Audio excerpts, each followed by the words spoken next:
Plus, Ultra presents The Grey Lodge, Friday Night Gnostic Mass, Return to Book Club, Peter J. Carroll's The Apophenion. Obviously, I'm your host, Jin the Ninja, at Wukong Reborn, on Twitter, also on IG at Threshold Saints, and you can also follow the show account there, or thresholdsaints.substack.com. Joined by, of course, our usual roundtable of Solar Exile, Joshua the Branch, and Eros to Ethos. And unfortunately, I think I'm the only one here. Well, Joshua's technically here, so we'll see if Josh pops in. But we're going to discuss the chaos magic paradigm for Peter Carroll. And we chose this book because it is not a common Peter Carroll book. Like, nobody talks about it. There's no shows on it. There's nothing on YouTube about it. So hopefully we can do another kind of classic Grey Lodge, the first. So I think it'll be really interesting. We'll live read as much or as little as, we'll start. We'll read some. We'll start right away. Well, actually, I wanted to talk about we'll talk about the goddess on the cover. So, of course, Peter J. Carroll, as discussed in the book, he is not a pagan. He is a chaot, a true chaot.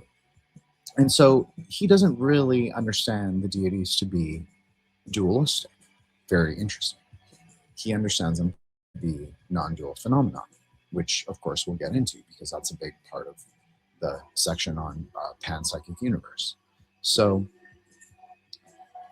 I'm going to kill all of you. Okay.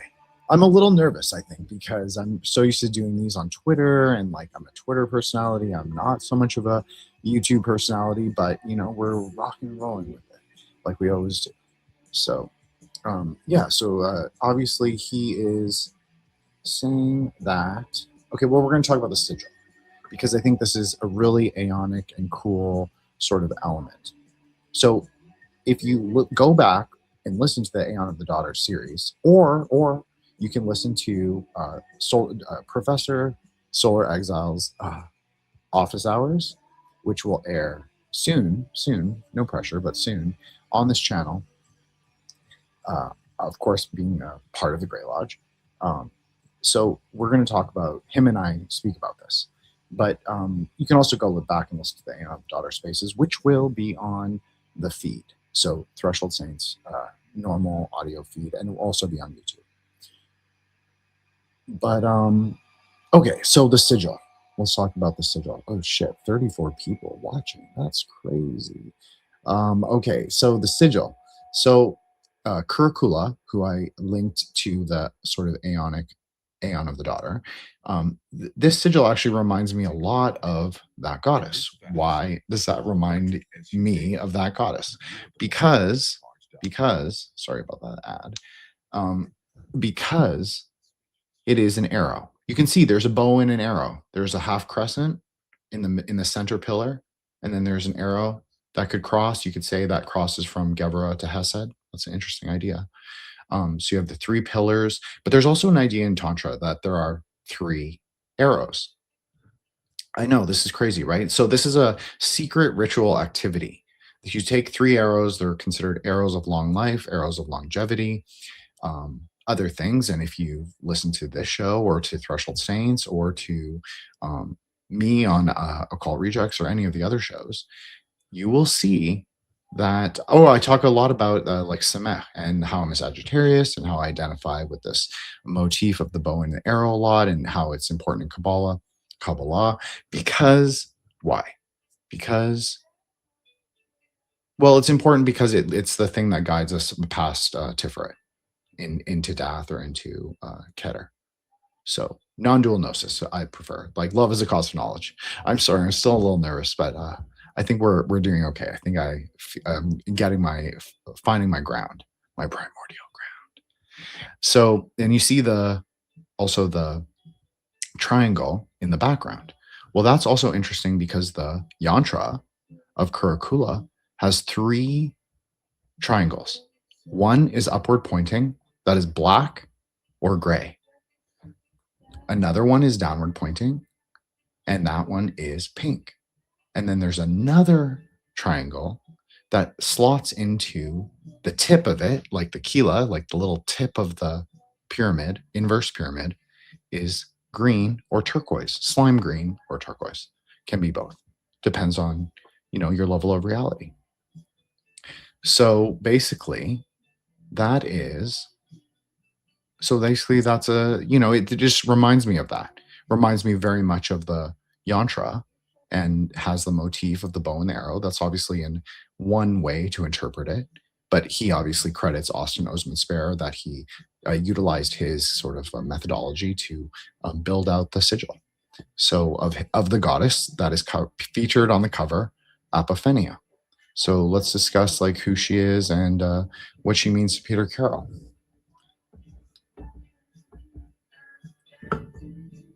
Now I'm going to have to go and look at the PDF while the PDF is on screen because it's not big enough for me.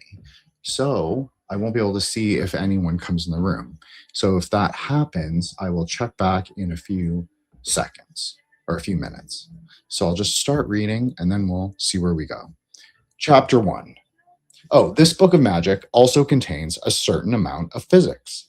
A witch is a rebel in physics. Thomas Vaughan, Anthroposophia, Theomagica, 1650. Apophenia, Introduction. Physics means no more than a set of ideas about how the world works. Everybody has some sort of theory of physics based on anything from simple existence and intuition to sophisticated experiment and hypothesis.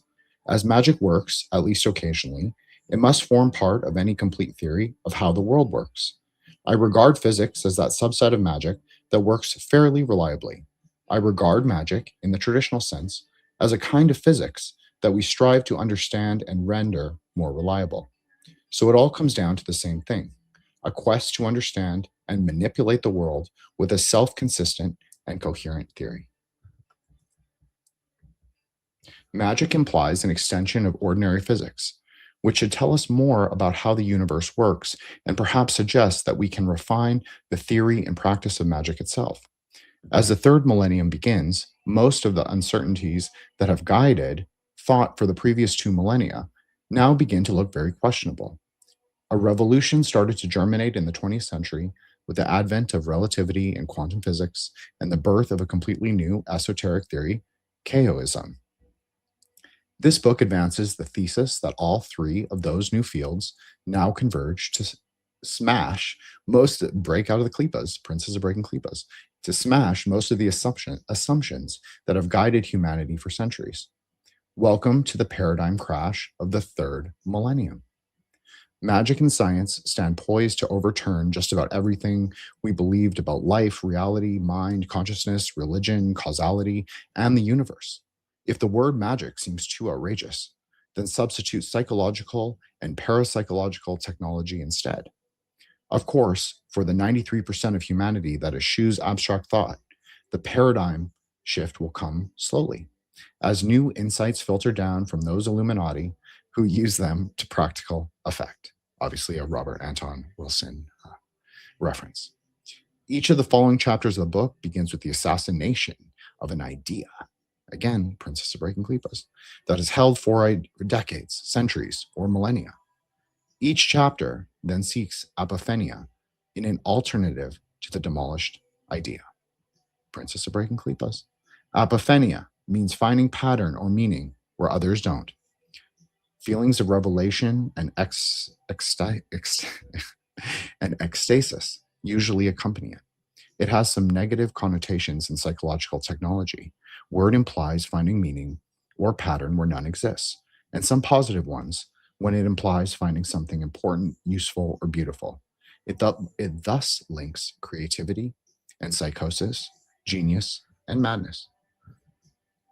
A talent for apophenia frequently characterizes magicians, mystics, and occultists.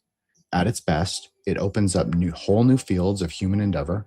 It has close associations with pareidolia, the mistaking of pieces of rope for the snakes, seeing goats, bulls, and virgins in the positions of stars and in the personalities of people, the construction of unreasonable conspiracy theories, and the theology of sky fairies, or sky daddies, if you're, listen to this show. Nevertheless, pareidolia plays, in part, in the development of art and religion. By convention, we tend to regard inspiration as female because of its association with holistic, right cerebral hemisphere brain activity, rather than with left hemisphere linear thought. Apophenia does not always come when we call her.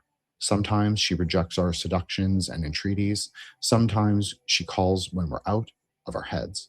Sometimes not. Sometimes her mad sister, Pareidolia, comes instead. Chaoism seeks to explore the inner riches and to expand the inner mythos, the pantheon of powers within. For decades, I pursued the mythos of Uranos, the magician identity that lay beyond the soap opera of the 7 classical motivations of sex, death, fear, desire, love, war, and ego. Lately, I have come to realize that I love apophenia, the female aspect of the Uranian current, above all else.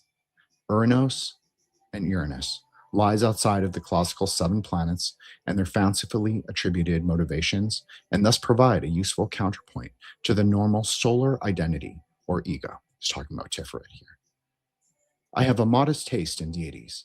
I reject the hyper-inflated ego model of any monotheistic deity with a big D, which is funny because obviously, if you listen to the Aunt of the Daughter, I made a sort of conceptual relationship between Seth and Vajra Kilaya, who is a big D in one way of thinking. Some people believe that someone created a universe with a volume of at least trillion cubic light years, containing at least 1 billion stars for every human, set in a radiation blasted vacuum. They furthermore believe that this person either gets pleased or angry with them personally if they eat pork on a Friday, or goon on a Sunday, or massacre the enemies of the faith on a Wednesday, or whatever their current infallible theology dictates. This sounds like serious mental illness, a kind of megalomania by proxy. I prefer household gods, the ones that I can find inside my own head, and sometimes inside other people's heads as well. Above all else, I've come to love Apophenia, the goddess who showed me how to find meaning in the last place that I expected it, in a universe which runs on the only truly fair and equitable system, pure chance, randomness, and chaos. I would kill for her, speculatively. In fact, I have attempted murder many times in her honor, speculatively. See the following chapters: being, self, God, causality, and singularity. All of them get flayed. Maybe Peter Carroll was a tantric after all. Upon her altar, to see what illuminations and magical possibilities lie beyond. Peter J. Carroll, Albion Southwest, 2008. Okay. Just give me a sec. Well, hello, Solar Exile. How are you doing? Doing well. I'm glad I was backstage because I announced myself before your audio came in. So hey, doing well. Are other people going to be joining us on this? I must have missed the memo. So I sent the link, and so Joshua was here earlier. I'm not sure if he's returning or he like grandpa'd out. I don't know. And Eros said that she is coming, but she'll be a bit late. So something must be going on. So I haven't received this from you, anything from you. I got this from Joshua. So just letting you know that there might be some kind of issue on the messages or something like that. But anyway, not a big deal. Okay, well, I will resend that. Why don't you take over then, if you want? I just read the introduction. Yeah. So okay. So I'll resend the legit. I mean, again, I don't really want to take over because I'm as curious as anyone. Cool. Welcome. Okay. I'm super interested to kind of hear your framing of like why you're interested in this book in particular, and like what you want to do with it. I don't know. Like I'm legit very intrigued. So. Well, okay. Well, I just think that it fits perfectly into the Aunt of the Daughter framework. I think that it's I didn't quite realize it. I must have read it like years ago and never really, obviously I didn't have that framework then. So, and then obviously we've discussed like the Urantian or Iranian current before, and so I feel like this fills a kind of fills a kind of uh, it's kind of a part of the story that is like it's not a well understood part of that current. So I think it's a interesting and speculative sort of chaos theory on sort of that current, and also um, how it interacts with Kabbalah, as you know, I'm a fan of. Yeah, So that's yeah. I want to hear a lot on the last part. And I'm sure we'll get into that. For me, so two things. So one, I feel like this is an interesting sort of like capstone on like chaos magic, right? Like this is something that was written towards the end of his career. He'd sort of already left his mark. Sort of he'd thrown down the gauntlet, right? Like chaos magic has existed for decades, like by the time this book even gets conceived of, right? So it's in a lot of ways, in both consciously and unconsciously, it's sort of like retrospective, right? It's kind of taking a lot of those ideas to their sort of like their full fruition, their sort of like systematic, like full elaboration, right? Which is kind of interesting. Personally, for me, this has been a useful book because I've hated it, and find myself like old man, shakes fist at sky with a lot of it. But it's done a couple of things in doing that. So it's forced me to be more precise on some of my objections that I had, like just things that would normally kind of like get under my skin in particular. But it's like, okay, well, like what are my actual issues, vis-a-vis how this is being articulated from Peter Carroll. And then two, it also kind of like stepping back a little bit forced me to kind of be like, okay, so for some stuff, I was like really getting into the weeds, arguing with the now deceased Peter Carroll, right? Like, R.I.P. furiously typing notes. Um, and then other times I'm like, dude, whatever. I don't care, and that's like a useful thing to notice, right? Like what is load bearing enough for me personally to get really invested? Like what do I feel like I have to jump in and contest versus what can I just kind of shrug off and let go? Right? Sometimes it takes being actually like forced into the arena on a lot of these like particulars to kind of find out what actually matters to you, if that makes sense. So I've gotten a lot out of it, even though I can't say it's my favorite book of all time so far. Well, why don't we get into some of your objections? Because I think that would actually be an interesting discourse or like way to frame the book in general.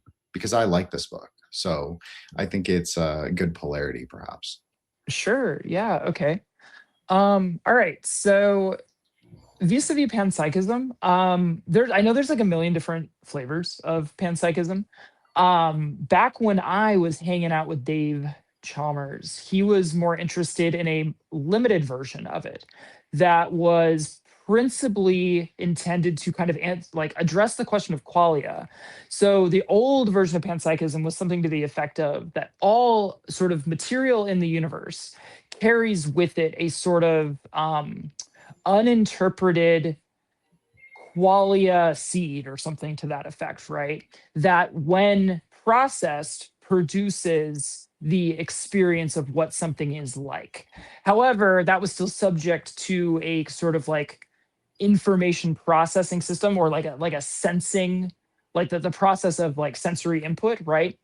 So this has seemingly been kind of like left in the dust, which doesn't surprise me. This was back, I mean, Jesus, 15, 20 years ago at this point.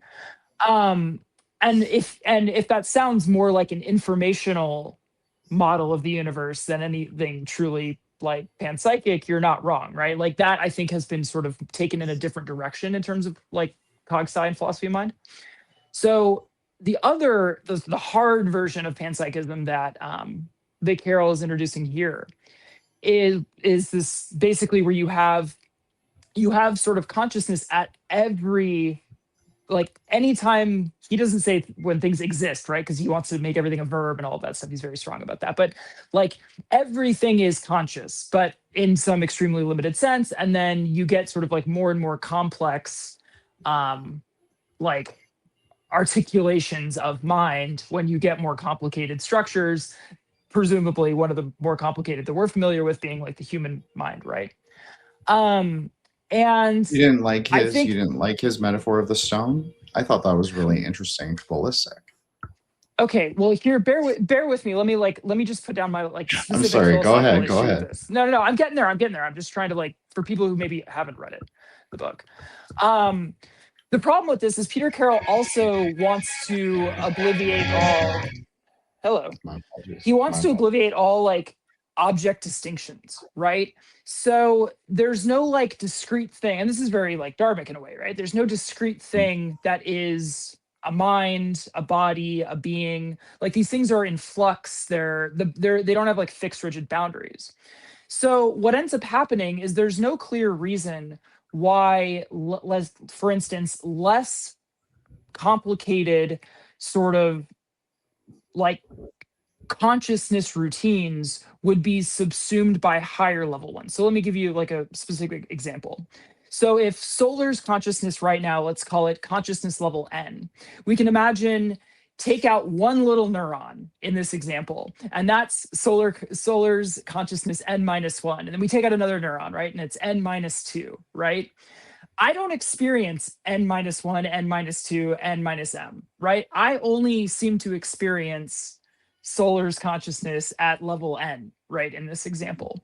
But there's no reason why that would necessarily be the case, right? Like in the system that he describes, this whole manifold of every possible like relational system that is capable of generating consciousness, which, spoiler alert, is literally anything that exists, should generate its own sort of conscious like field and field of experience, right?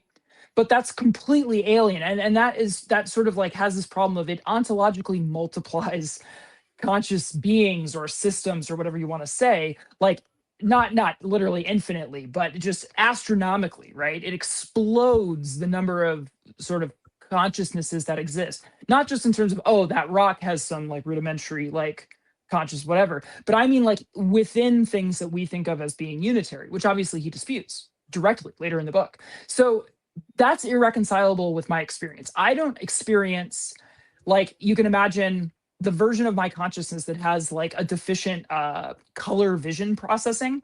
When I watch a movie, I am not simultaneously seeing the 50 shades of grayscale of that movie up to and including the full color version that I only watch the movie in the natural, functional full color vision that I have, right? And in fact, if you show me like a black and white photo or video, sometimes I'm like, wow, that's really striking, right? Like the lack of color brings out certain things that I hadn't experienced before, which tells you that the very fact that I hadn't experienced it means that I don't have access, at least, or the like this other mode of experiencing the non-color version never actually happened, right?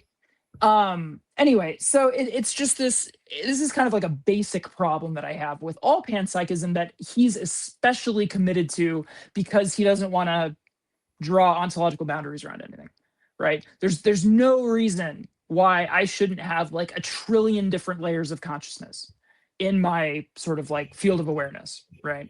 And I demonstrably don't. So that's one like big issue, right? Since that kind of underlies the whole book. Okay, that's fair. I accept that. You reject panpsychism at face for various reasons, a phenomenon. But I think you were right to say correctly that it's very non-dual to me. That's how it reads, and dharmic. And it makes sense with like a lot of the Nyingma science on time space. So in that way, and like how mind works and phenomena, and as a as a Dzogchen bro, I felt like you should appreciate it at least for the. And I also think that it's provocative exposition on the subject, rather than, as you say, there are no ontological limits that he defines. So I think that you should also take the text as that as well. In my opinion, that's just me. So I would love to hear you elaborate a little bit on the sort of intersection specifically related to his theory of time. So again, for those of you who maybe haven't read the book yet or aren't super familiar, and again, I'm just cutting just enough to address this question. he's describing like a three-dimensional notion of time. The easiest way to explain this is because he's talking about this in the context of quantum phenomena. And he's talking about the collapse of the wave function. And so what he's saying is that basically, while you have, let's just use the classic example, you have photons, so the minimal sort of particles, while they are in flight and doing that bizarre, kooky thing, right, where they're taking multiple paths as waves, they're behaving as waves, that is kind of operating on this sort of like side time, right? It's not that they choose one path or the other, they're taking both. And so there's this kind of intermediate time where no observation is possible, but something is happening, right? There are photons doing wave things sort of out there in this kind of, if you imagine like time instead of a sort of linear arrow, kind of goes sideways. And then once you get that sort of post action observation, that collapses the function back down and you see them sort of reported as particles, right? It's now like we're back into the linear arrow of time, which is, I think, one of the most useful sort of paradigms that he discusses in the book, at least that I've gotten to so far, because I haven't finished it. So I am really interested like how that interacts with Dharmic tantric notions of time, if you please. Well, I'm going to use Kabbalah because I think that's a good foundational basis for everything that we've done previous in the lodge and also like on saints and all that. So obviously three notions of time. They're in tantric thinking. There's there are four worlds, but we can only experience three. So, but you could also say that because Binah also represents cosmic time, it's also a three. It's interesting. It's there. And then three also informs the mind, which is Yesod. So the nine, that's where it's all contained, right? And he even alludes to this, or he even says it. I think he says it very specifically. He doesn't say Yesod, but that's the idea. And so I think that you're right, because when we do the vertical arrow, it goes to death. That's kind of the idea for the arrow. If you want to take a center middle pillar approach, positionless position. It kind of travels through space between Yesod and Tiferet, past Tiferet into the Samek, and which is also where Dath is created. So this is something from DCS, and I agree with, and also Lurianic Kabbalah. But also there's some secret Ramic texts that also speak on the same thing, where Dath is taken out of the tree as a Sephirah. And obviously Lurius never put it in. So the tree has to sort of get renumbered or repositioned. And so you see this with a lot of like DCS's artwork, his kind of like mapping, esoteric cartographies, as he calls it.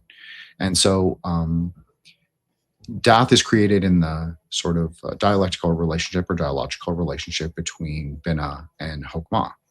It's like the textual knowledge and the wisdom experience. It's both of those things together. You're putting them together. But there is a kind of death that happens, crossing the abyss, crossing the supernal waters, whatever you want to call it. Death is the carnal ground of ultimate reality. It's where time goes to die. So I think in a Sephardic way, I think it makes sense what he's saying to me. And I think you can also relate this in a tantric way, is like Mahakala. He is the 9, meaning that there are 9 expressions of time in the world, but he only can take form in 8, because the ultimate form of time is time, cosmic time, and its destruction. So him with the consort, because all paradox is always resolved in the consort, at least in a tantric way of thinking. So I don't know if that addressed anything that you took issue with in what he was saying, but that's what I took away from it. Well, I really like it, regardless of anything. I think that works really well too, especially because like, so visually, since you put, well, not you put dot in the middle pillar, but if you imagine, but I'm saying you weren't the guy who made that decision. Oh, right. Yeah, because I was just misspeaking. Sorry. It happens in space. So that's what DCS says. Yeah. So if you don't have it at a fixed position, though, the implication is that you almost visually can imagine Da'at at Chokhmah and Binah, right? As well. I mean, I know everywhere else in the tree, but just to keep this kind of like axially clean, you know? Mhm, You can mhm. imagine it sort of existing Well, that's on where it both is. the Yeah. left and the right simultaneously, which I actually think is even a better visual than, again, I listened to this book with a shitty audiobook that I made, but I think when I was looking through the graphics, he proposes like a straight line, and then there's just like a box above it for the sort of sideways when the wave function is uncollapsed. And I actually think like the main arrow of time itself sort of breaking off and splitting and becoming indeterminate as it sort of like explodes into the sort of like multiplicity of indeterminate possibility, before resuming its sort of forward or upward ascent. I think that's like just a better visual like metaphor for it even. So yeah, no, that's super cool. Did you see the sigil for Apophenia in the? I put it on screen so you can, if you can see it. So he made a sigil supposedly using the Austin Osman Spare method. You can see there's 3 pillars. There's a bow and an arrow. There's an upward facing triangle and a samak, a circle, a tent pole, or a tent itself. Haha. But I do think this is interesting from a tantric perspective as well as a Kabbalistic one.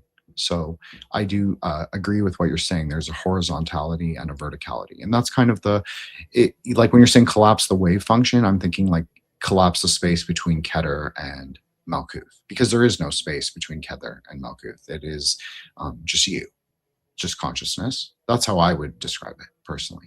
So also those slit experiments it talks about in this chapter as well kind of come to mind. do you want to elaborate on that, Joshua? Sorry, I didn't have my mic down yet. It was still on top of my head. Yeah, so did you hear me?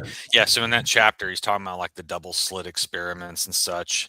And as you guys were talking, I was thinking about when a wave becomes a... My apologies.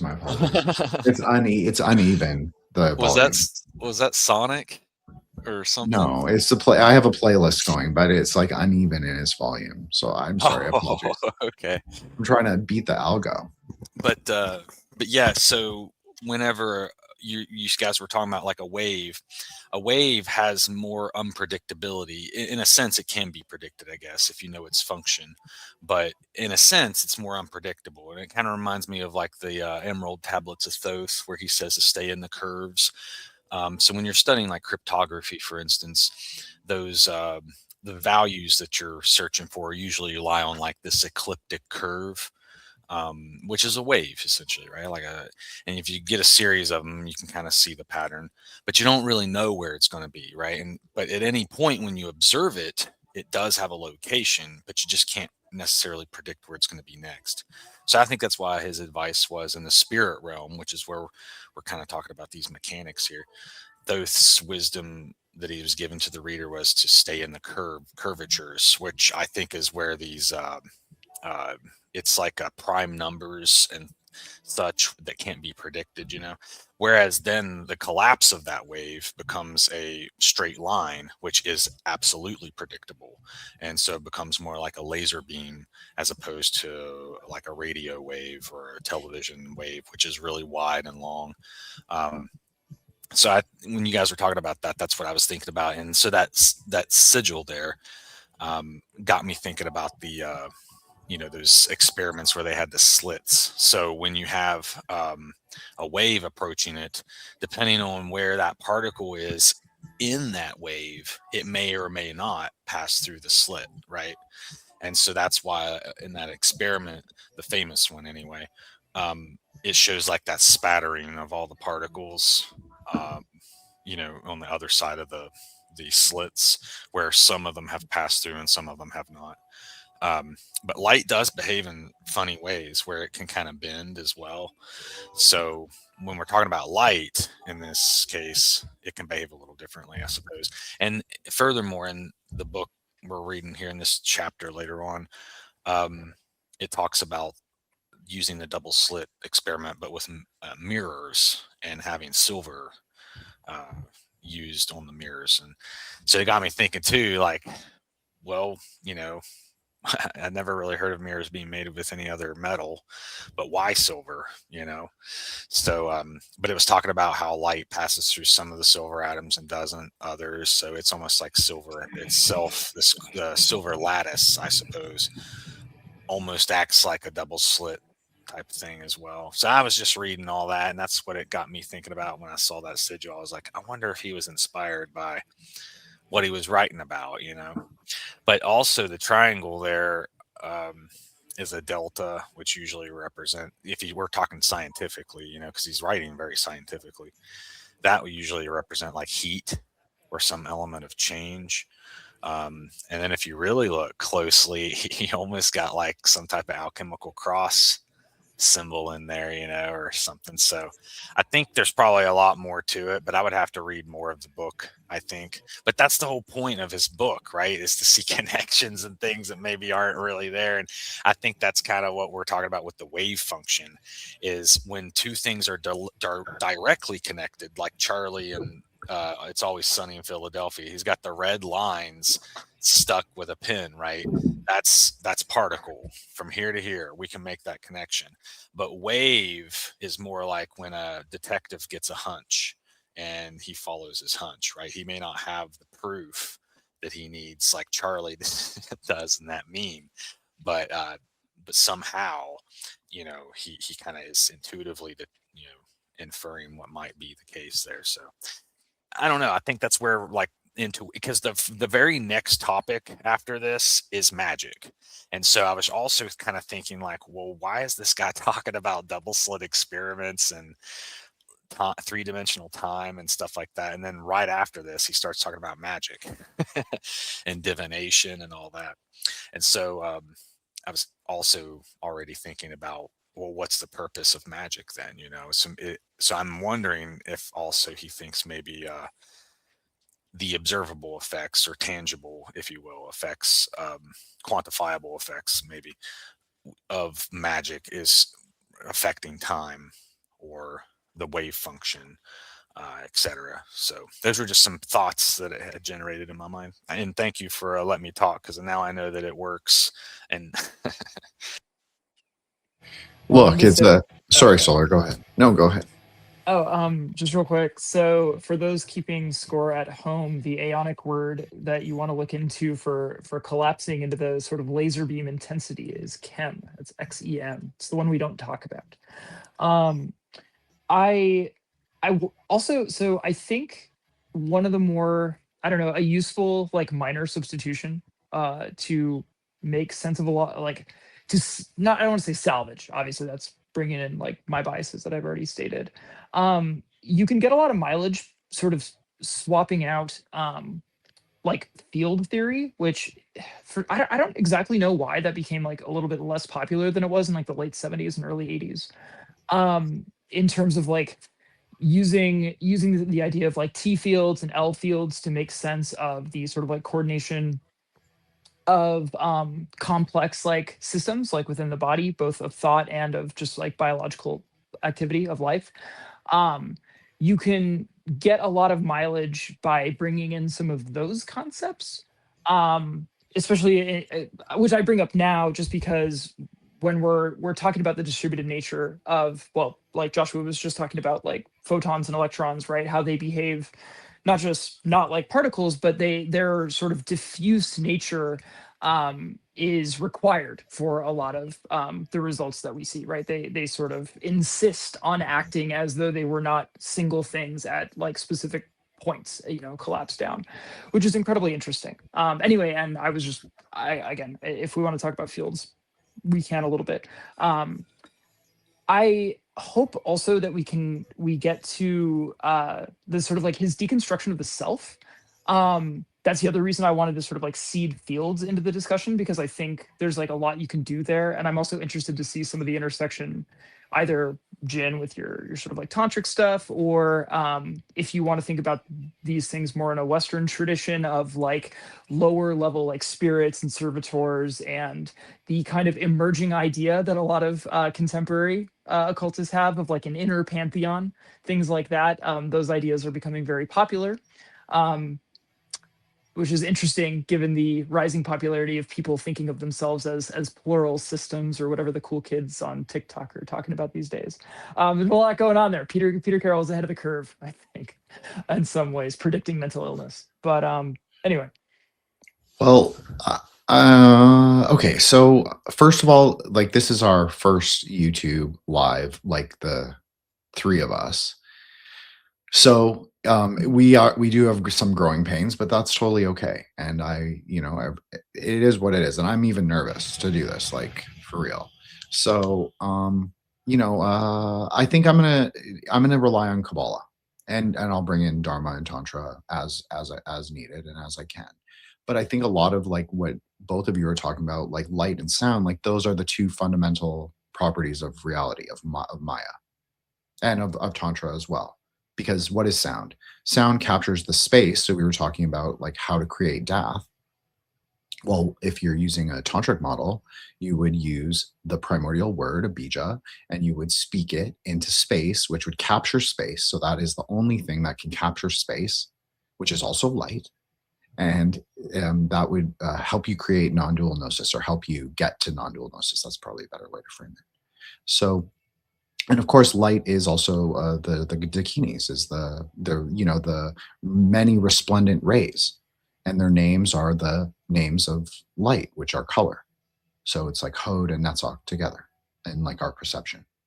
So, but I also think, like, if you look at the sigil, I would make a case that it's Gevra Hesed connection, because like you were saying, Joshua, it's like waves. Well, waves crest. And in Tantra, the cresting wave actually represents the discriminating awareness, like the tension on the bow, pulling back the current of mercy. So I actually think this is interesting to what Eros said, and I'm going to put it up again. I would imagine the intermediate time is maybe potentiality, or something germinating that will continue to experience differences in potentiality that make them more complex. I don't know. I haven't read this. Okay. Well, that's a great comment, Eros. Thank you. I mean, that's sort of the Gevra Hesed connection for me too, because I would describe Gevra as a flintlock, as I did many times on the previous shows. So it is the sort of hammer of potentiality. It's not in motion. It's not in flux. What pushes it into flux is actually the Hasidic current, like the sort of Jupiterian impulse, if you want to say, the horizontality. So that is also one layer of time. So obviously being slightly higher than we can be. I mean, we can get there. I believe we can get there, but obviously. But I think that that is one way to relate time. Because there is a path, like there are secret paths. And that's the other thing from Lurius that I think people should remember, is that there's a path between Bina and Hesed, as well as Gevra and Hokmah. So there's a kind of tension. People, DCS and both Frater Arcata and DCS say that the sort of band, or the path between Hesed and Bina, at least, is Ahava. So it's like obligatory love. That's one way to understand it. Obviously, I don't speak Hebrew, so I'll let the peanut gallery comment on my translation, if not, or not. But I think that's a sort of way to understand it, and I think that obviously influences and impacts time. And like the Gevra Hokmah thing, like if materiality passes through the flame, what does it become? Smoke. So the smoke has to go somewhere. Hokmah can be described as a smoky place, or a cloud. So, or both. So, and then there's obviously the tension with Bina right there. So you have to resolve all of that. And if you take a middle pillar approach, which I actually think that he is positing here, that middle pillar not meaning centrism, but actually meaning non-duality. So positionless position, collapsing the space, meaning like the waves. If you want to imagine it as like a deity, say Indra, riding a chariot through the supernal waters, the waves crust around him. So it's kind of, it offers resistance, but there's also his sort of impetus to go forward, his arrow or chariot. So I think that there is a deep implication of cosmic time within that Gevra Hesed connection. And I think that that's what a lot of what both of you are speaking to. And I think that's what also Eros is speaking to, because it's potentiality and then infinity. It's both of those things at the same time for me. I'll just make a quick comment before you go, Solar. As you were talking, it reminded me of like just simply past, present, and future, and how he was talking about three-dimensional time. If you think about it, one axis, you know, going to the past, one going to the future, and then present, like you said, like middle pillar. I was thinking, oh, that might be like the z-axis that's kind of erect, you know, and with that comes all the potentials, because you can move up and down the wave, you know, or collapse it, and what. But without that, you know, you're stuck on one of the, you're either in the you can't control the past, it's already recorded, right? And you can't necessarily control the future, but you can control the present. So that it gives you scale. You can scale it, you know. So I think that just really gives the importance of the present, right? Which is what I think maybe Buddhism teaches. I'm ignorant about Buddhism for the most part, but I think that's one of their core tenets, right? Anyway, thank you for letting me comment. So there's a couple. I just want to say real quick to what Jin had said, because it's something that never really dawned on me before. But I guess I was working with Jupiter recently, or an aspect of associations of Jupiter. And so it really, like, it clicked for me just now when you were saying that the thing that actually sort of pulls the potentiality of discernment at Gevura sort of like into action, into dynamism, is ultimately the higher octave of desire, right? It's the sort of like the magnetism of Jupiter. Like I feel like it's very easy to focus on the sort of like expansive aspect of Jupiter, right? The sort of like horizontal, you know, to infinity, this sort of like, you know, the Hasidic, like this rulership, right? All the like classic stuff. But at the end of the day, that has to be sort of like motivated by a sort of will to power that is ultimately like a will born of desire, right? Sorry, it was just something that really clicked to me. That's a really interesting, with the, especially given the metaphor of the arrow, that sort of that you the time is sort of like presence through like the magnetization of desire. It's an interesting concept. I do want to say though that and this is where I'm not like totally sold on Carroll's notion of how the future works, but I wanted to make sure that it was like represented, like, you know, not accurately, but you know, the people got like the right idea of it. Because Joshua, he actually does think you can change the past, right? He puts really specific conditions on how you can do that, right? So in his understanding, the present is little more than an interference pattern between waves coming from the past and waves coming from the future. And he thinks that you can change the past as long as the changes that you're trying to affect are not strictly incompatible with the present. So the idea is that, like, if I have $10 in my bank account right now, I can't go change the past such that right now I have $1 million in my bank account, right? Because the present is already like strictly determined in this like operative sense, right? But I could go back and change probably small, subtle details about the past that might impact the future, so long as they move through, they can sort of like pass through the aperture of the actually existing present that has been selected for among all the sort of other potential presents that are created by this sort of interference pattern, right? That you can kind of select both the sort of arrows from the past and the arrows coming back from the future that work to create the sort of like bubble, the point of the present. It's not exactly super intuitive, but I just want to make sure like that at least based on my understanding is how he is kind of explaining how time magic works. And that's the "you are here" arrow, right? The present. Okay, so I want to let Eros introduce herself and whatever she wants to say. Obviously, she just came in, so hey, Eros. But I just want to respond to that. Okay, so the Chaos Star, okay, the 8 points, like of the directionalities, that's the same as Dharma. So of course we can affect the past. Of course there are potentialities that we can affect, and he even talks about it. He doesn't say angles, but he does, like Solar said, like he calls it like subtle causalities. So absolutely, why can't you? if we're saying speculative chaos magic, of course you can influence the past, but even Tantra would agree with this. Time is nonlinear, at least in this model, and in a tantric model, that's true too. Even though it does get passed through 3 layers of reality, which we already sort of laid out. There's a cosmic time at Binah, a kind of the man-made time, you could say, at Tiferet, a kind of scientific time, scientism.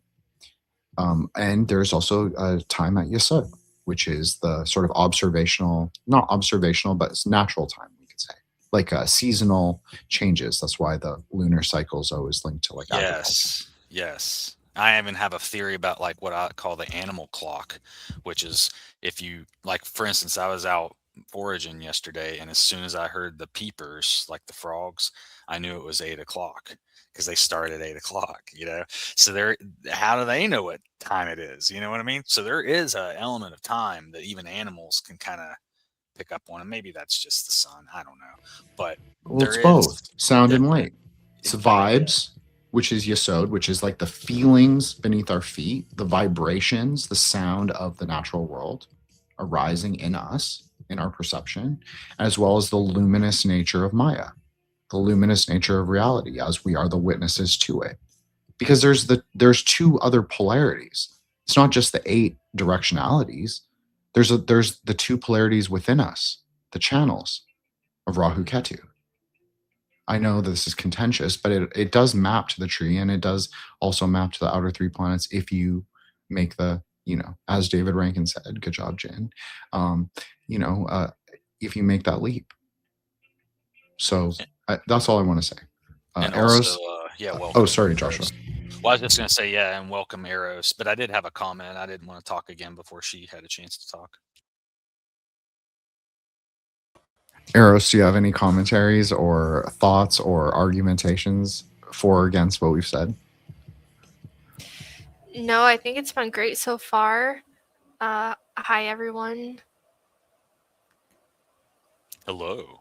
Hello. Excited to get into this book. Well, and the thing I was going to say is I had thought of it earlier, and then I didn't think of it again till Solar was talking. But this reminded me also of that old movie, The Butterfly Effect, where they were affecting the past or something. I can't remember. Because earlier when I read the topic title, that's what I was thinking of. Was like, oh yeah, butterfly effect. Like if something happens here, it affects something over there. That too is kind of like a wave function kind of theory, right? There's no direct connection, but somehow it did, right? So I just wanted to mention that chaos theory. I want to say one thing quickly. I know that the beginning part of this book is, as Solar noted, rooted in like speculative cogsi. I know that's not quite the epistem that it's called in the academy, but that's what I'm calling it. So, it's very like history of consciousness, philosophy of consciousness, like UC Santa Clara, that kind of stuff. Anyways, I had a professor that went there too. So anyways, the whole idea is, I think that you can just read this as a magical text. I don't think you have to break it into like a hard science or like a science of the mind. I think it's like Tantra. I think it can have inner outer secret meaning.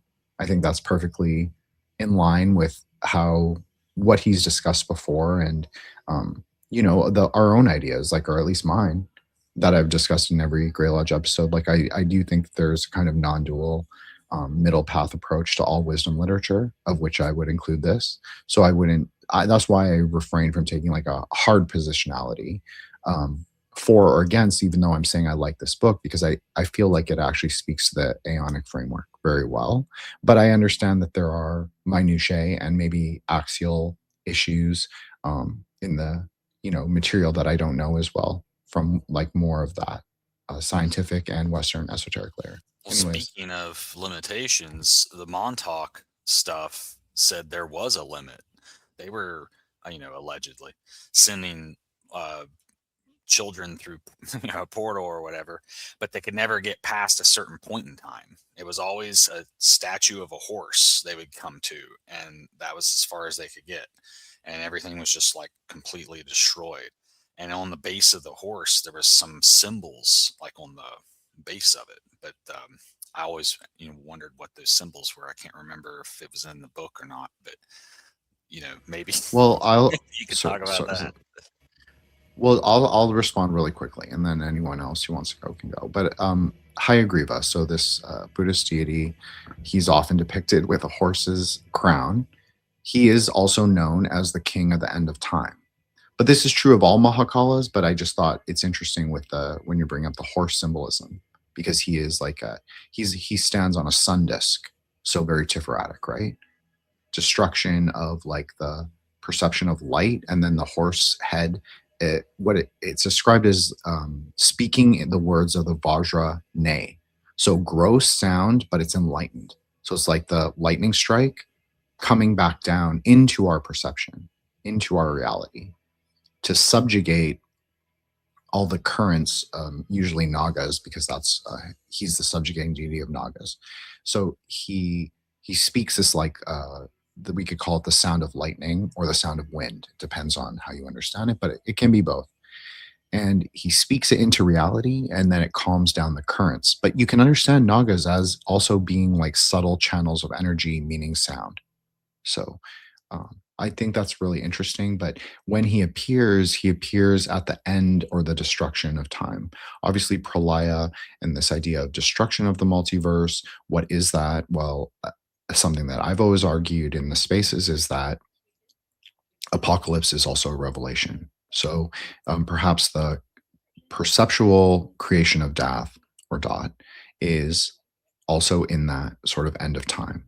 So like, where do you go if you have no conceptual map? So they get stuck. There's even, I'm thinking of a Tonka. I know we've discussed Tonka Solar lately, but there's a Tonka of Hayagriva standing in front of what's called the secret gate. So he is the outer protector, meaning the inner protector. That's what's interesting about that Tonka anyways. But he stands in front of the secret gate. But you cannot access the gate without speaking the words. It's like open sesame kind of thing. So I do think that's interesting. And obviously the green head represents the air. That is also contained within the space between Keter and Malkuth. That's one way to think of it. I don't know. Does anyone else have anything they want to talk about solar? I feel like I've been trying to give a little space to Eros, which I hate being put on the spot, so I feel bad for it. But I'm biding my time. I like I said, I sort of have the stuff that I think was most interesting for the book that I'd like to get to, but I don't want to jump the gun. So okay, Eros, do you have any commentary, criticism, or I don't know, words of subjugation, we'll call it? Not really. I mean, I am skeptical of us being able to change the past, I guess. It seems like you would have to, like, so much effort would go into that to have to plan in how to do that, and retracing so many steps, so much memory, just so that you could do it in a way that didn't change the present.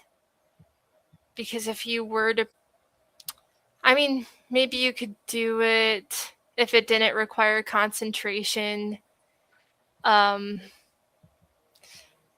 you didn't care kind of how that causality ended up for you in the future. I don't know.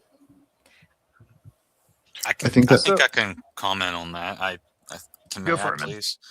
I think by simulating something in your mind, perhaps what you may have done by your nature would have been your future.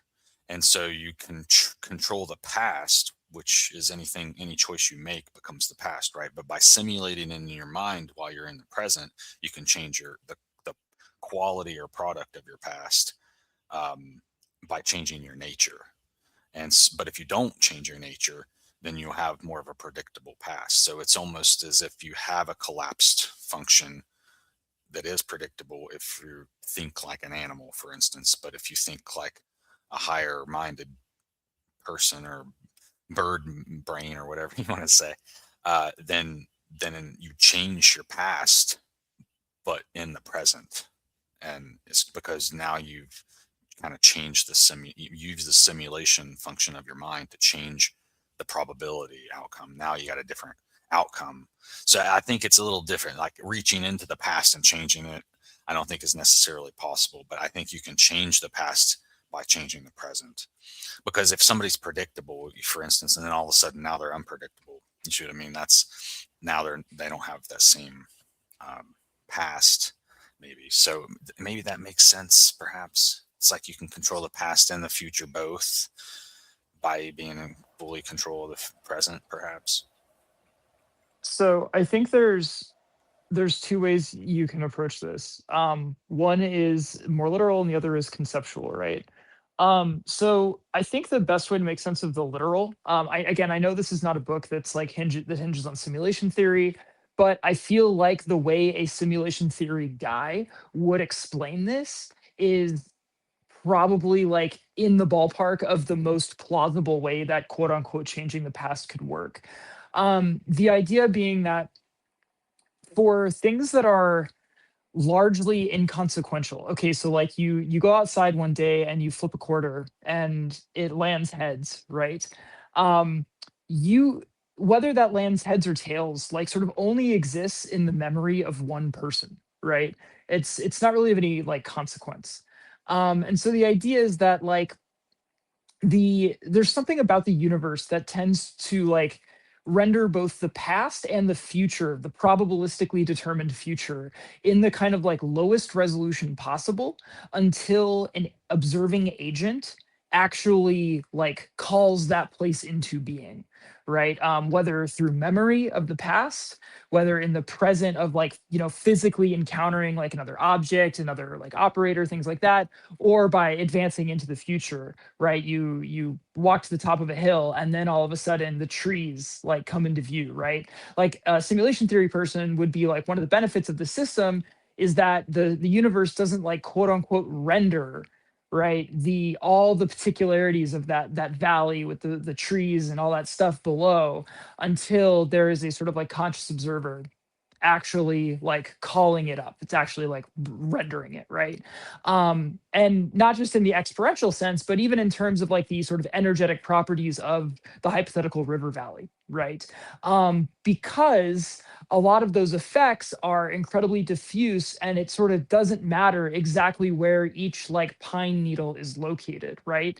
Because the amount of gravity and electromagnetic force and other forces, even more so like strong and weak force and stuff like that are exerted by like one pine needle relative to another pine needle in the thing, like those things are lost very, very quickly to the broader universe, and they're sort of like absorbed in the overall kind of like frothing energetic system that is like the wider world, right? And so in that sense, since you're ideally going to be like modifying variables that are seemingly like very inconsequential, right? That's where you can actually do it. Like that's how like someone who thinks that way would approach that. Now, I think something and you're like, okay, I'm not sure if I'm sold on that. I'm not saying that I'm sold on that, right? But it's this kind of appeal to efficiency, right? Of how the universe works. But the conceptual thing, which I think we're all going to be on board for, is, for instance, like your ability to modify the meaning that you superimpose on the quote unquote past, right? We think of the past as things that actually happened in a particular way, the same way that we think of history as objective until, of course, we scratch the surface. And none of those things are true. Like 99.999% of what we're talking about are actually stories, narrative, maps of meaning that have been superimposed, right, on events in the quote unquote past, right?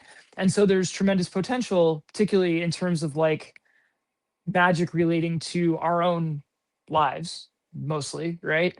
To tell new stories about the past, about things that are, to reframe points of meaning in ways that are more conducive to futures that we want to obtain, right? Does that make sense?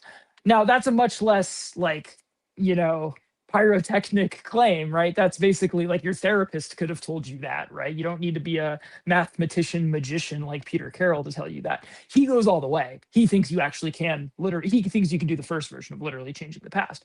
But where I want to wrap this up is, I think at the end of the day, Peter Carroll and the hypothetical therapist that just relayed option 2 to you are going to kind of converge to a similar point, which is that Peter Carroll, he doesn't think that you can change, you know, he's not advocating that you do enough magic to try to change the outcome of Stalingrad, you know? Like, the type of magic that he thinks that you can actually do affecting the past is going to be that really, really small stuff. And this is actually like a lot of the sort of the art of magic, really, is trying to act as like as a surgeon, right? To try to figure out like where you can apply the smallest amount of force to actually get the outcome that you want or need, right? That's the trick, right? Because a lot of the times, like, I mean, you can do magic that just like tackles a problem directly head on, right? The like face tank approach to magic. But a lot of the times that's either not going to work, or it's going to require such a tremendous energy input over a sustained period of time that it's like pointless. And in a lot of cases, like why are you even doing that through magic? A lot of the times, like, you might as well just take a completely mundane or banal approach to solving that problem at that point, right? Because you're just trying to fucking like smash through the wall with a sledgehammer. You mean slice the Gordian knot? Yeah, right. But it's like, Right. yeah, right. You got to be like really, really precise. Like the whole point of magic is trying to find like where you can just go boop, just a little with a little bit of a nudge. And Well, the real question though is, you know, was Alexander's sword enchanted or not? Now that could make the difference, Solar. I was just joking. Peter Carroll's trying to be his own HGA. So I guess I have a very different theory of magic than at least the two boys. Eros and I actually agree on a lot. Eros and I just recorded. So I know that she and I, like, we converge on a lot of things. Maybe I'm a little more speculative than her. But I agree with you, Solar, and I've talked about this, like precision and acupressure, like thinking of the sort of cosmic body of the Adiyoga or the Adiyogi as also like the cosmic man, the magician, the adamantine sun.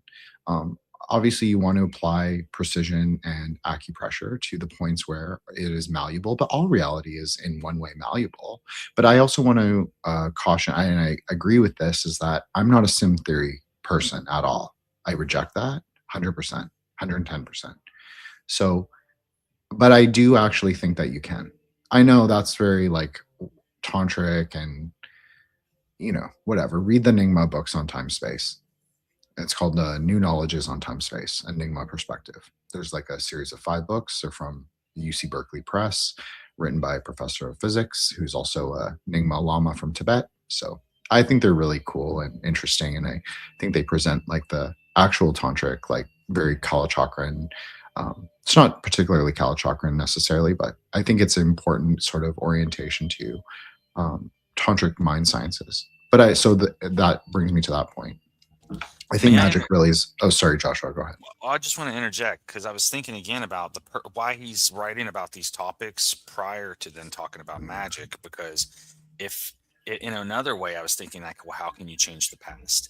And I was thinking about Kabbalistically, what if the two, or let's just say 2 parties, reconciled over something, and so Kabbalistically, there's some energetic stuff going on there.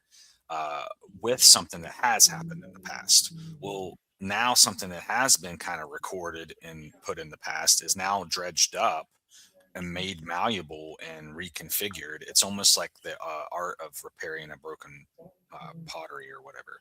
It still has those fractures, but maybe now it still is useful somehow, I guess. And so in that way, you've changed the past also. But does require some energy, like Solar was saying. But so how much energy is then required? Well, I guess it depends on those 2 parties, you know. But anyway, I just wanted to throw that thought out there. Well, I think that's interesting because I don't think it requires I think if you're building like, I'll obviously come from a more tantric, like more trad, we'll call it trad Buddhism or trad tantra for at least this episode. So for me, if you're building the Vajra body, like doing non-dual higher yoga, then you're also building capacity, like has said. Like that's part of the reason why you cultivate bodhicitta. It's not just because you want to have loving kindness. Like that's a useful tool, obviously.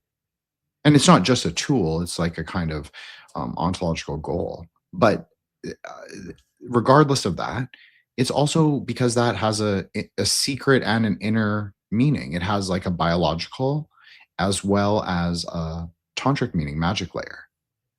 So it's like building the infinite capacity for growth, for mana capacity, you could say. That's perfectly valid. There's nothing wrong with like updating the language a little bit.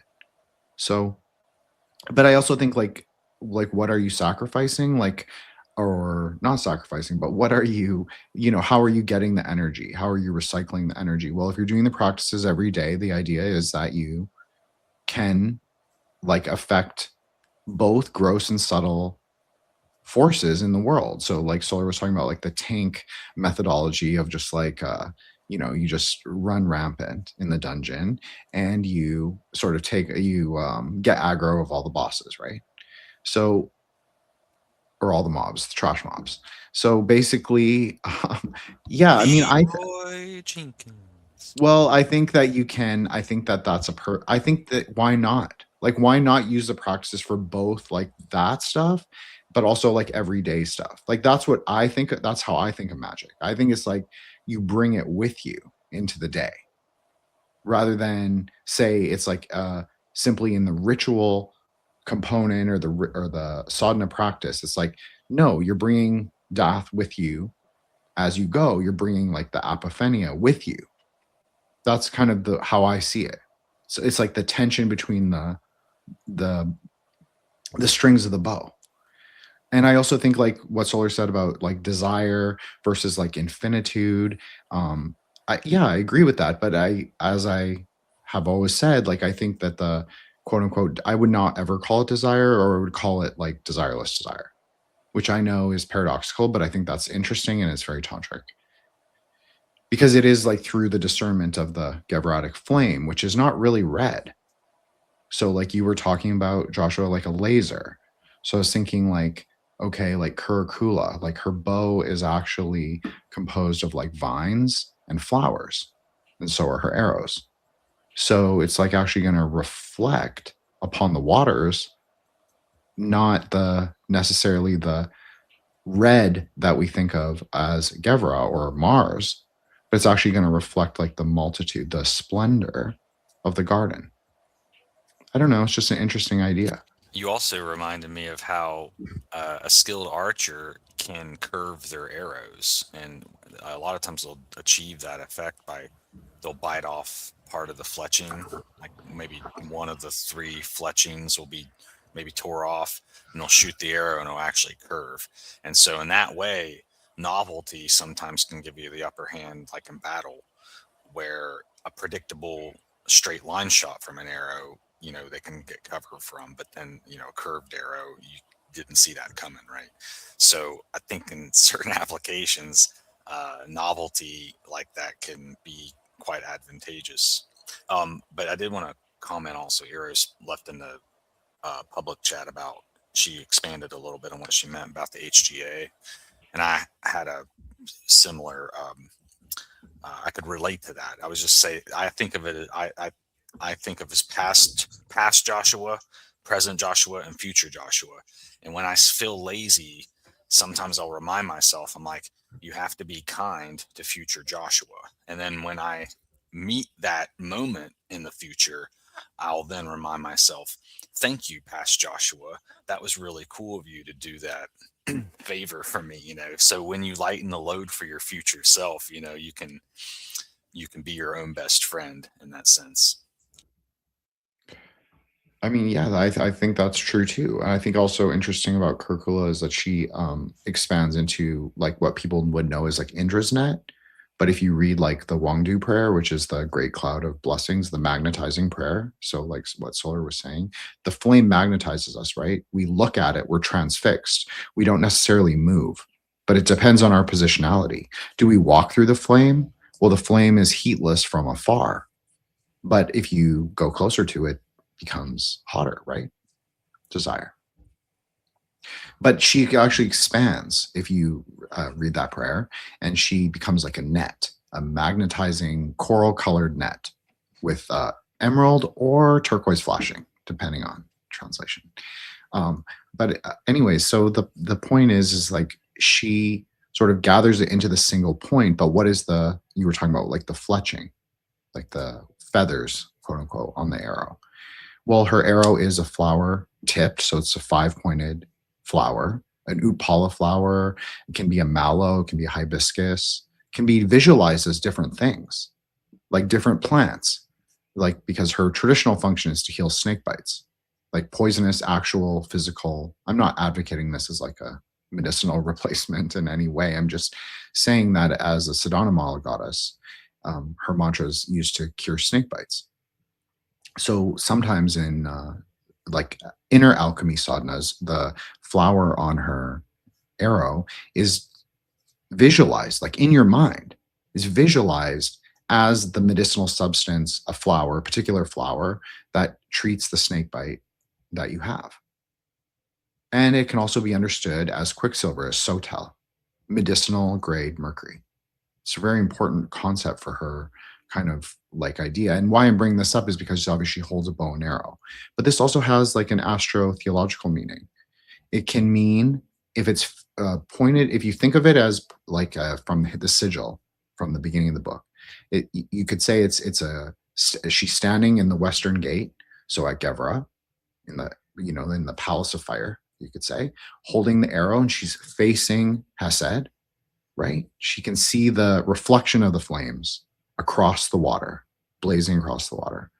So that means the eclipse of the sun. But then if you can sometimes see in iconography, she's holding the bow and arrow in the opposite direction. That means the eclipse of the moon.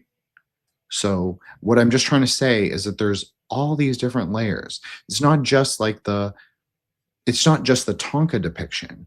It is literally how you interact with her in these dialogical exchanges, which is also how I relate to his conceptualization of Apophenia as a goddess. And he even has that quote that I posted in the chat, like the study of Kabbalah is like the discovery of Apophenia. And then he puts in parentheses, she told me so. Yeah, I agree with that. So anyways, if anyone else wants to go for it. Yeah, well, I just wanted to, this would be maybe a good point to like kind of generalize that out. So yeah, what do you think about this, whether you want to call it a technique or whatever, of essentially like, I don't want to say like organizing different, like he would say like personalities, psyches, parts of the self, whatever, I think we know what we're talking about, into sort of God forms, right? And then potentially like adding new ones, right? Like he at a fairly advanced like stage of his life, like discovered like or so to speak, right? Like sort of like called forth into being and into himself, right, as a complex system, Apophenia, right, as a goddess. And he kind of lays out, at least in an ideal sense, he's sort of like just doing theurgy all the time, right? Peter Carroll's never just like being Peter Carroll, right? There's always a sort of like invoked, like when he's angry, I might bristle at this attribution, right? But he's like, oh yeah, when I'm angry, I'm Wotan, et cetera, right? When I walk by a synagogue, I'm Wotan. I'm just kidding. Allegedly. But I don't know. To me, this again, it's like I think there's a lot of kind of potential there, but at the same time, at least on paper, at least on first blush, it's a very, very different way of thinking about the self that I'm used to, right? Just from the perspective of Ati Yoga, where you have a sort of like, I don't want to say detached, but a sort of unmarked, very open like non-perspective perspective, right? This just kind of field of just stuff happening. And then anything that does rise, any sort of like impulse, any whatever, you leave it alone, but you don't identify with it. You don't assign any meaning to it, right? Everything about that is inverted, right? Because Peter Carroll is saying, one, you don't have that sort of unified perspective at all. That in and of itself is a delusion, right? He's saying that you actually have these multiple sort of like competing impulses and drives and sort of like lenses that are jockeying for like power and position all the time within quote unquote you. You is that system, so to speak, right? And so he's then leaning into it by identifying with all of them in a way that also gives him allegedly a greater measure of sort of control and focus, right? Like, so he's sort of named them, he's deified them, he can invoke them, all he can essentially do magic with them, particularly like theurgy. I think it's a very, very interesting and potentially promising way of doing things. That's all I think I need to say on that. I was greatly intrigued by this, even if it makes me uncomfortable. Well, he's talking about Mahayoga, right? And he's talking about right, and like Adi Yoga is focused on inner yoga, but he's talking about secret layer tantra magic. Like, look at the Tonka. I know. Look at the Tonka I posted. To understand the Tonka, she is the single pointed figure, but she's in Lalitasana, dancing posture, right? She's playful. That's what Lalitasana means, playful or dancing posture. So you can even see that her bow is inverted. So just like you were saying, Solar, sometimes the meanings have paradox. It's up to us, the Upasaka, the witness, to resolve that. But if you look at the hosts around her, they all collapse into her. That is the idea. But it's not about the Tonka. It's just like if you look at the Tonka and then you close your eyes and you say the mantra and you get to that non-dual space, maybe, just like Peter Carroll said, maybe she'll arise and maybe she won't. It happens and it doesn't. It's playful. And so, yeah, I agree that you don't necessarily identify with the aggregates or the husks or the klipas. That's like, this. But sometimes you can consider the klipas or the husks, the skandhas, both the same, primordially clear. That's one way to understand. That's a very Lurianic way to sort of interpret the klipas as having sort of a luminous quality. So I know this is a big part of like Netzach. Like the husk of Netzach is considered to be naturally luminous. So like a pomegranate, right? It's like the outer husk of the pomegranate is red, but there's kind of a luminous quality, especially when light hits it. But that's also true of the inner layer of the pomegranate when you're talking about like the red, like the fruit part or whatever that covers the seed. When light hits that, it refracts like red light, like just like how she's coral. So it's the mantra, it's the colors, and you can see this is a Dzogchen, in particular Tantra, or Tonka, excuse me. That's also a Tantra, but she's a Zog, is for Tantric Dzogchen. You can see there's the rainbow right there. Well, the rainbow also represents Ketu. That's one way to understand. This is even a very Dzogchenpa kind of way to look at it, is that you clarify Ketu, the aggregates, the smoke of what you think you are, all those places. We've discussed this before, how I think that Wotan, or whatever, Odin, and is related to Hokmah, the smoky place. He has the hosts with him, just like the hosts around her, but they collapse into her, and then they refract into luminosity, but not as the host. It's all her. But each one can embody magical activity. That's the whole point. If they touch the ground, the material ground, like what's below her feet, then they are worldly activity. And if they're free in space, flying in the sky like a dakini, they are enlightened activity. I just have to say, I'm so archetypal that I feel like I'm always doing this. I am always extending my will to the archetypal forces or to the gods. I'm like, oh, this is this kind of energy, and I just automatically do it. So I can kind of relate to him. Yeah, that's a great point, Eros. I think that's what I'm trying to say. I think you just like did the alchemical sort of like basal summation of what I was really trying to say, is that it's a very natural, organic, non-dual. I think that's the whole point, and I think that's the layer he's really speaking to, is this kind of non-dual, noetic layer of like where you're getting to reality as like this malleable force. I'm not saying sim theory, obviously, but there is a way to be hermetic or quicksilver. Obviously, I'd hope that at least to a degree, each of you would believe that. And so, like, to be able to not only mold the multiverse as it presents itself, being sound and light, if you are masters of the word, a key word, or an angle of light, well, then you should be able to, at least to a degree, sort of contain, capture, and also put into focus your single pointed will. And I think that's also interesting about the upward facing triangle. I think that it is about single pointed will. Like, what do you really want past the klipas? What do you really want past the skandhas?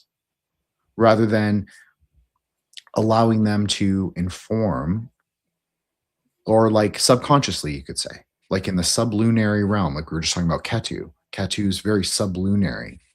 It's about like our delusional, but not necessarily. There's positive and negatives, right? There's a plus and an ultra to Ketu. One part is he is the panpsychic sort of force in the world, but that he's the airwaves, the Ahriman. That's exactly how the Indian scholars describe him, understand him. That's not controversial at all. And like, so he is that. So he is the aether wave. So how do we capture, contain, maybe tame, like Kurkula, like the Tonkai posted? She dances on the dragon. Which part of the dragon, his head or his tail? Well, she usually dances on Rahu, but in that Tonka, which is a very well, it's not secret because I just showed it, but it's also all over the internet. So she's actually dancing on both because she stands on the sun disk like Tiferet. So she's conquering the eclipse, and she's the primordial luminosity. That's why it's the rainbow in inverse, not in the traditional, Dzogchen order. Anyways. That last bit's really interesting. Just for the record, I have nothing to comment on it, but I want to talk to you about that later. I think a lot of my issues with this, and like a slight difference between how you're presenting things and how Carroll presents it, and why I like your version, obviously, and not his, is that he has a lot of baggage from being this, like, again, what was in like the 70s and 80s, this kind of like now I almost, it's like Reddit brain, right? So for him, it's like he's very much okay. So he doesn't think that ultimately it's possible to completely either eradicate or transform a lot of one's, like, what you might casually call like base desires, right? And similarly, just as a note, like, he doesn't think it's possible to have objectless consciousness, right? Like, he says explicitly, under anesthesia or in dreamless sleep, there is no consciousness. There's no consciousness without an object.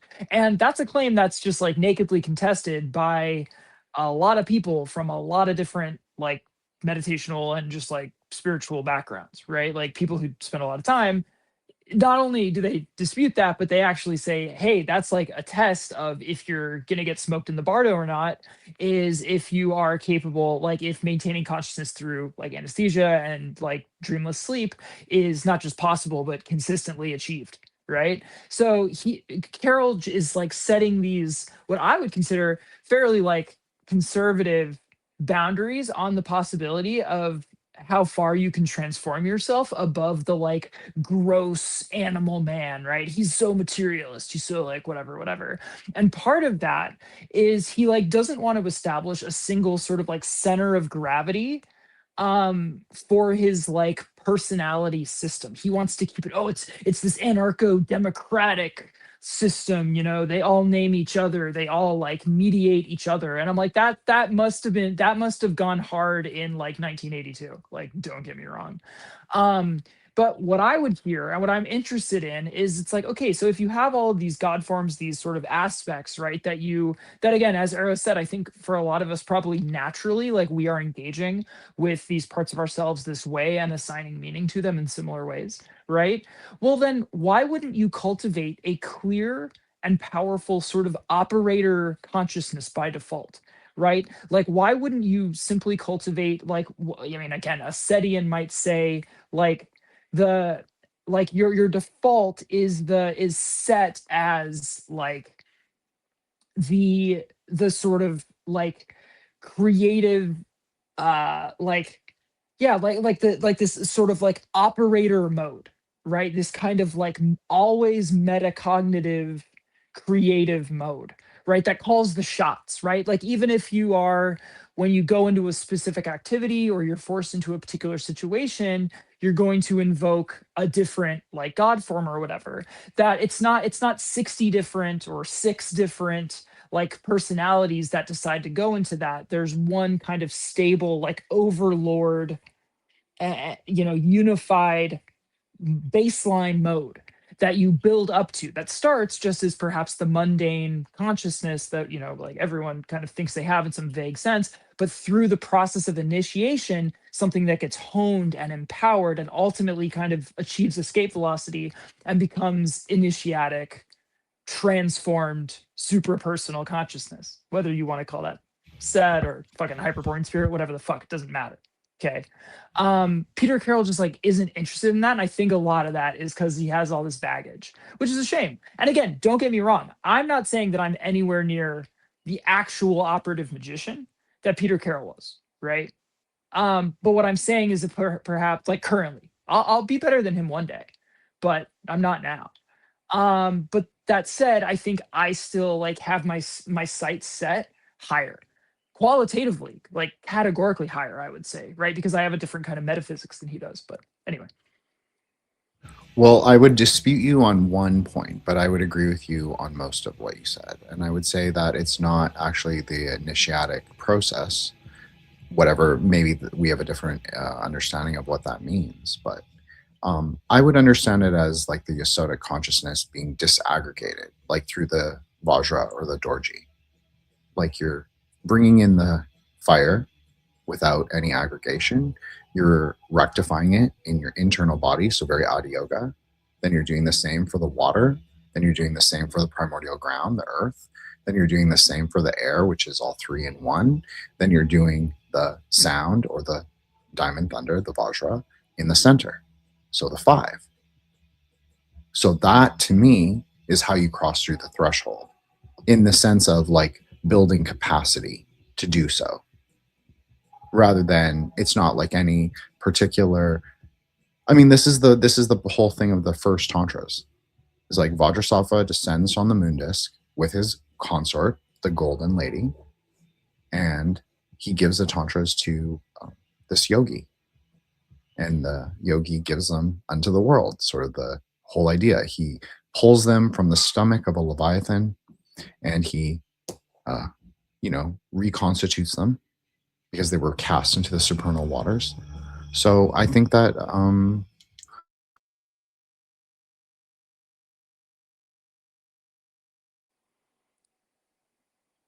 Damn, Peter Carroll just sniped him from the formless realm. Just fucking headshot. He was aiming for me. Oh, well, he got me too.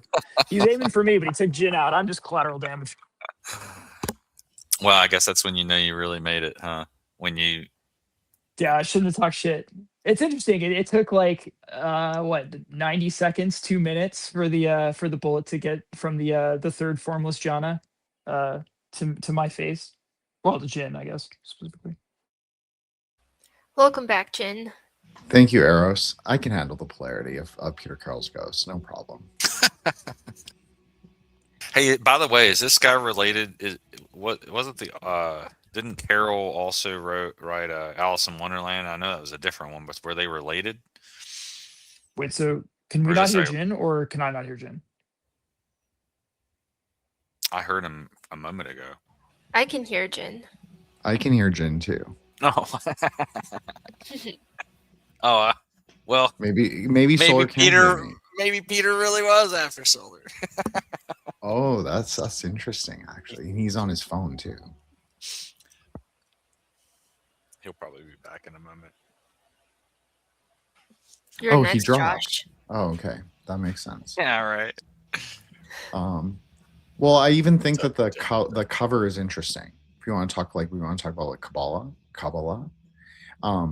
You know, like it's a very turquoise color, right? Like I was saying, like the Tonka I showed, her eyes are actually turquoise or green or a mixture of both, because in Sanskrit, blue-green, that's sort of a syncretic color mixed together. Blue and green are interrelated. They have a deep relationship. Just like how Hesed is clear. Hesed's really clear. It's not really blue. So it is the mixture of blue and green from Hokmah and Netzach. So I do think that there are I think that he has an interesting metaphysics, and I think that you can't, I'm not saying anyone did, but welcome back, Solar. Sorry, please keep going with your point. I was just trying to fill time with, my randomness.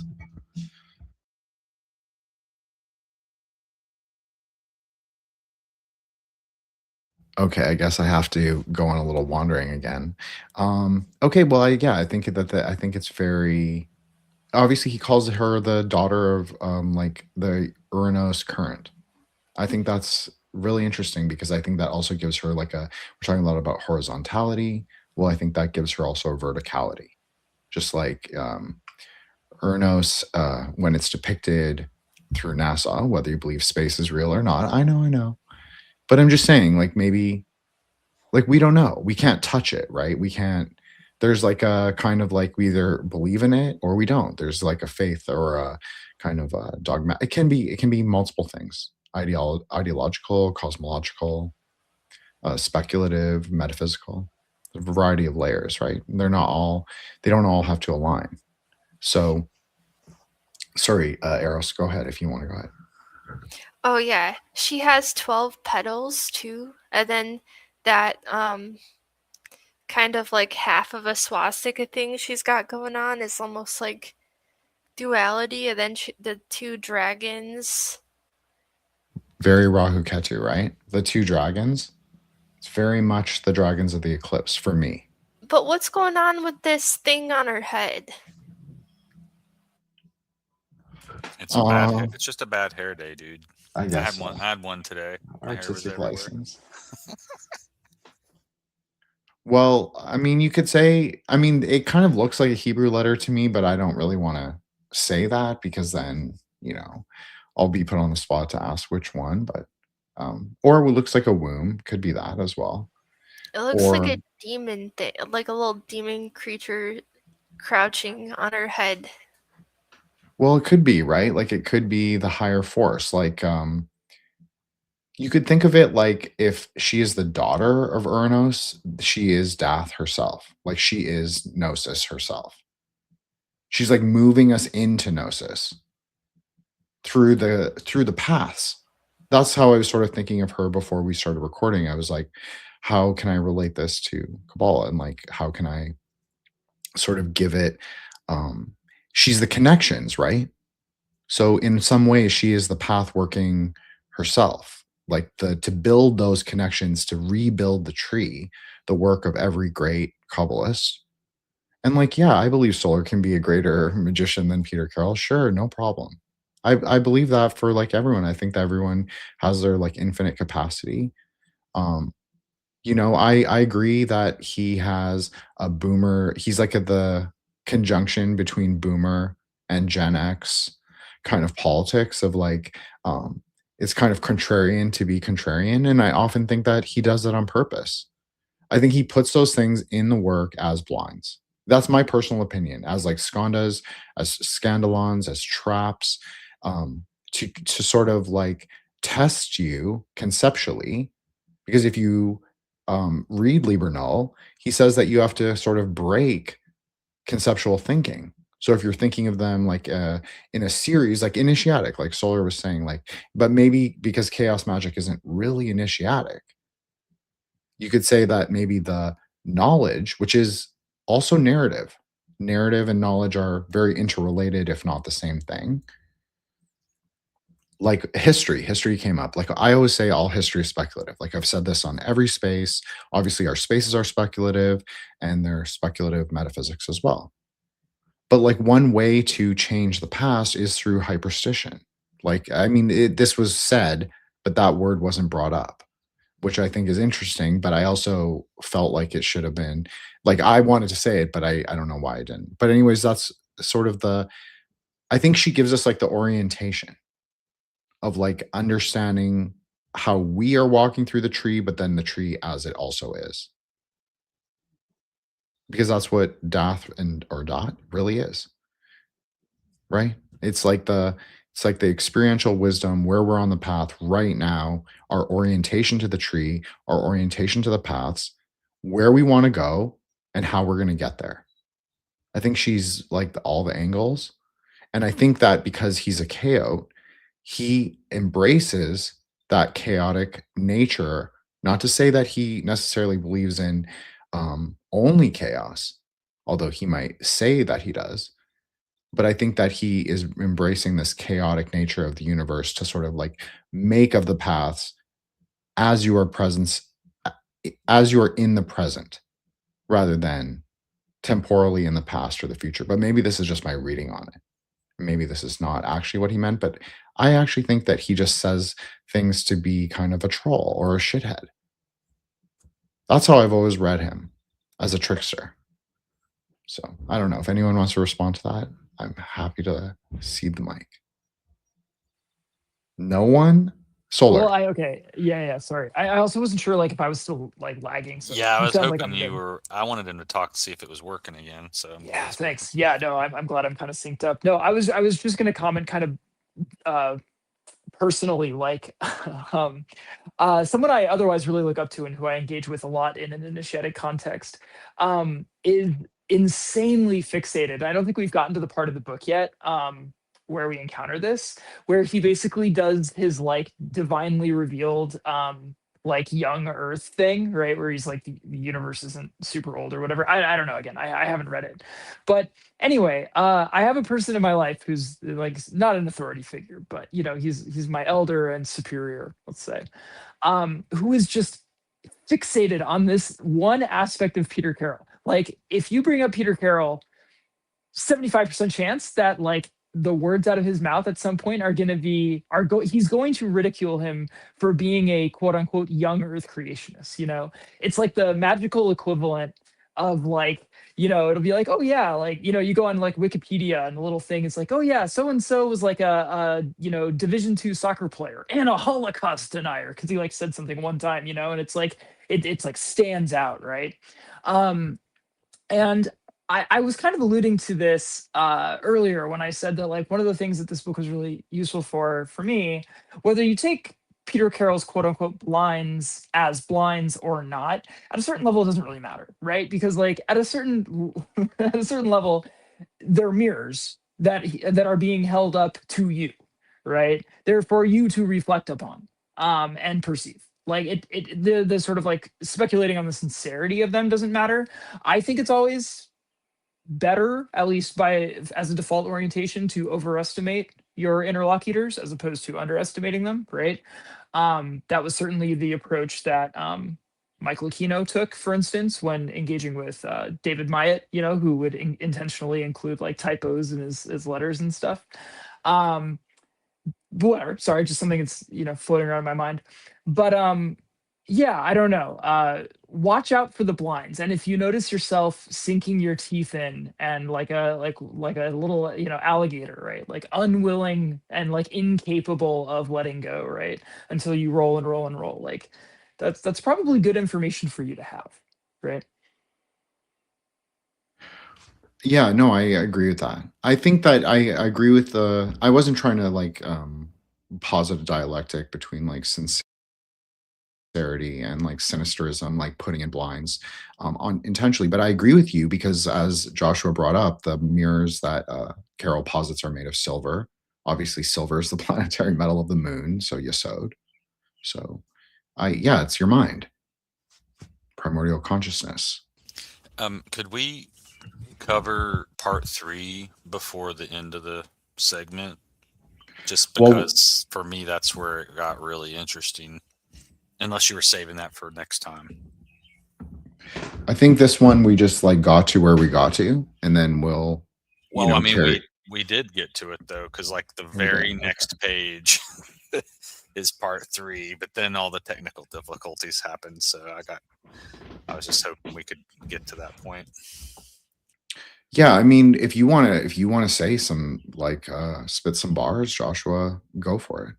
Well, like, it wasn't so much perceptions that. of it. It's just that while Solar was talking, for instance, he was actually talking about evocation and invocation, and those very words were on that page. So that's all. I just felt like it aligned with what we were talking about pretty well. No, I agree it does, but I even think like he even says at the very beginning of the book, he says like, I'm not really one for pantheons external to me, more about household gods existing in my own mind. So I think that it's just useful vessels, useful husks to sort of like understand like what Eros would call like the daemon or the HGA, the different like, whatever, I don't know, the Egyptian shit, like the different soul levels or whatever. That's how I would understand it in a tantric way. Like I don't even think there's an issue with him putting in like quote unquote sinister blinds or scandalons. That's how every tantra is written. There are things that are put there to sort of divert the literalist from the path, because you can't approach the secret layer, magic, as a literalist, like young earth creationism. Like the thing is like I don't identify as an eternalist either. So for me, I could go along with like a Peter Carroll version of the multiverse, simply because I think it's all speculative. I think a lot of history, as I said, is speculative. So I am fine with that. I think we arise and then Pralaya happens. Well, of course, I say Revelation is apocalypse, but also maybe there is a cosmic sort of destruction. What is that? I don't know. Do we have records of it? Do we have witness of it? Maybe. But how is our interpretation of it? I think that's what he's talking about. That's what it's saying to me. I don't know, but anyone else? I think there's a key, like there is one like important distinction. It's not one that we're gonna like we even need to get into, but like it's worth noting here. And it's one that you and I, Jin, have talked a lot about. And then it's come up on like spaces here and there, right? It's this like it's the reality of quote unquote other power. Usually it comes up within the context of deity practice in tantra, but it's relevant for like any kind of practice that is engaging with something quote unquote like external to you, right? Or I guess I mean internal in a certain sense if you invoke it, right? So if you're Peter Carroll, like there is literally zero reality to anything outside of yourself, right? Like, but again, he's putting a lot like you're sort of like you're able, you're tapping into. He doesn't like the words unconscious or subconscious, right? He thinks those are outmoded, but just for moving quickly, let's say, right? So he thinks that you're able to sort of mine those great depths for great power, but at the end of the day, like metaphysically speaking, ontologically speaking, it's the call is exclusively coming from inside the house, right? And that may be well and good, and that might be like a totally viable like operational model for even doing magic, right? I'm not disputing that for a second, but like for me, for example, I'm greatly interested in the kind of like metaphysics, non-materialist metaphysics, right?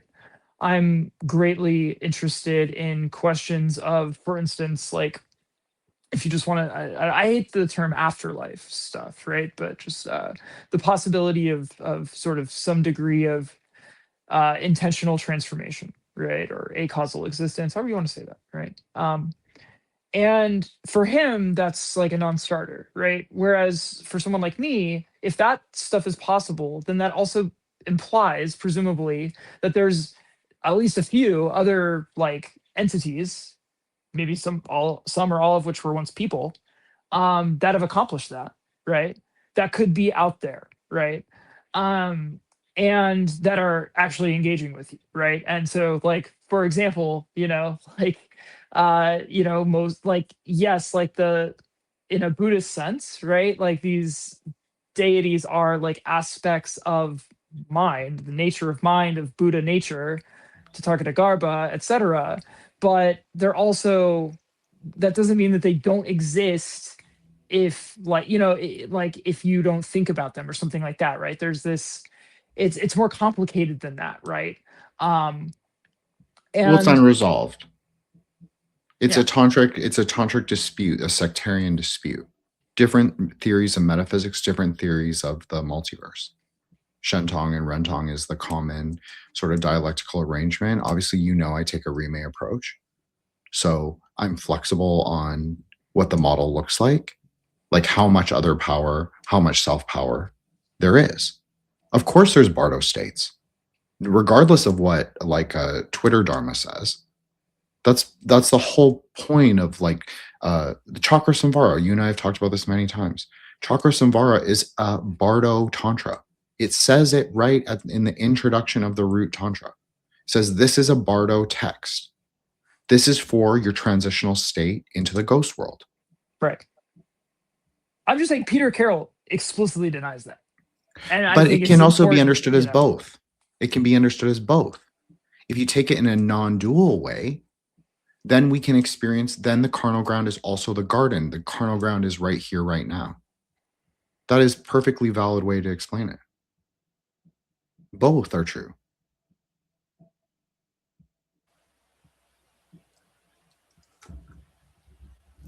Well, yeah, and it could also be like, I like to think of it as a microcosm and macrocosm, where there's likely, like, archetypal, for example. I believe that there are the archetypal forces in my own psyche, but then also, external to me, like actual consciousnesses that exist.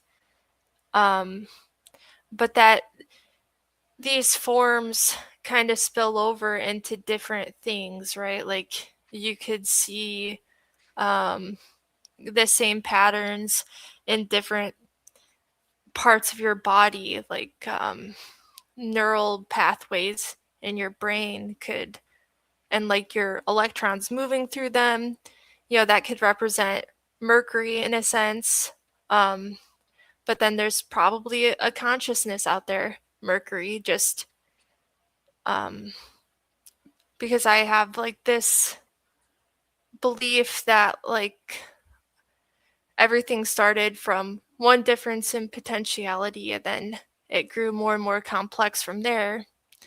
And so when it comes to consciousness and consciousnesses, I think that the same likely happened, where you have like your maybe your consciousness that holds most of the patterns, and then you have like this scheme of differentiation and multiplicity. So everything comes out like 1, 2, 3, and so they have similarities to source, but each is slightly different. And like, also when you look at the myths and those stories, right, you can see kind of like how different principles almost made it necessary for the outflow of a principle that counteracts it, or balances it. And there's like this idea of like the annus mundus that Carl Jung talks about, which says that the psyche and the material world aren't separated. And I tend to believe that too. And then you have like this psychoid liminal layer that's kind of this space in between the material and the psyche. And it seems like, some of that is recursive as well, right? So like when you extend your will to the gods, in a sense, that principle, it's all connected in that moment, and you're, in a sense, kind of channeling that energy and those signifiers or uh, principle of reality. I thought that was great, Eros. Honestly, you described it in a really Kabbalistic and interesting way when you were talking about like the spark of potentiality. That's Hod rising. So it goes into multiplicity, Hod into Hesed, and like the reflection upon the ocean. So where do the sparks of splendor go? Well, where do you want them to go? Like, what is your will? So I think that that is like a really good encapsulation. And I think that, yeah, of course, like the mind, material reality, but you can also say mind is the inner body. Like, I think that that is something that quote unquote Eastern sort of religions are more comfortable with, saying there's like a connection between like the mind and the internality of the body. And then the secret layer, which is the multiversal like operator level. I think that like the magical layer. And I would say that if you were looking at it in a non-dual way, like if we're looking at it like that, like proper non-dualist, I'm not saying that anyone has to be. I'm just saying that if we look at it like that, then you would say that all those the three body problem is resolved in perception. At least for me, that would make sense. But of course, everyone's entitled to their interpretation. No, I agree. Like you make meaning out of it and you kind of sort it.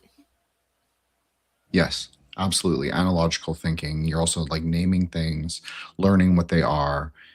Maybe you don't know the deeper layers of meaning right away at superficial perception, but the more you kind of explore the depths of it, maybe that's part of like traveling to the inverse tree, or what people understand as the inverse tree. Because if you're saying depths, like what ocean? Are you on the Chthonic Ocean? Are you at the middle tier ocean, or are you at the supernal ocean? Like the depths of what? And maybe that is the psyche.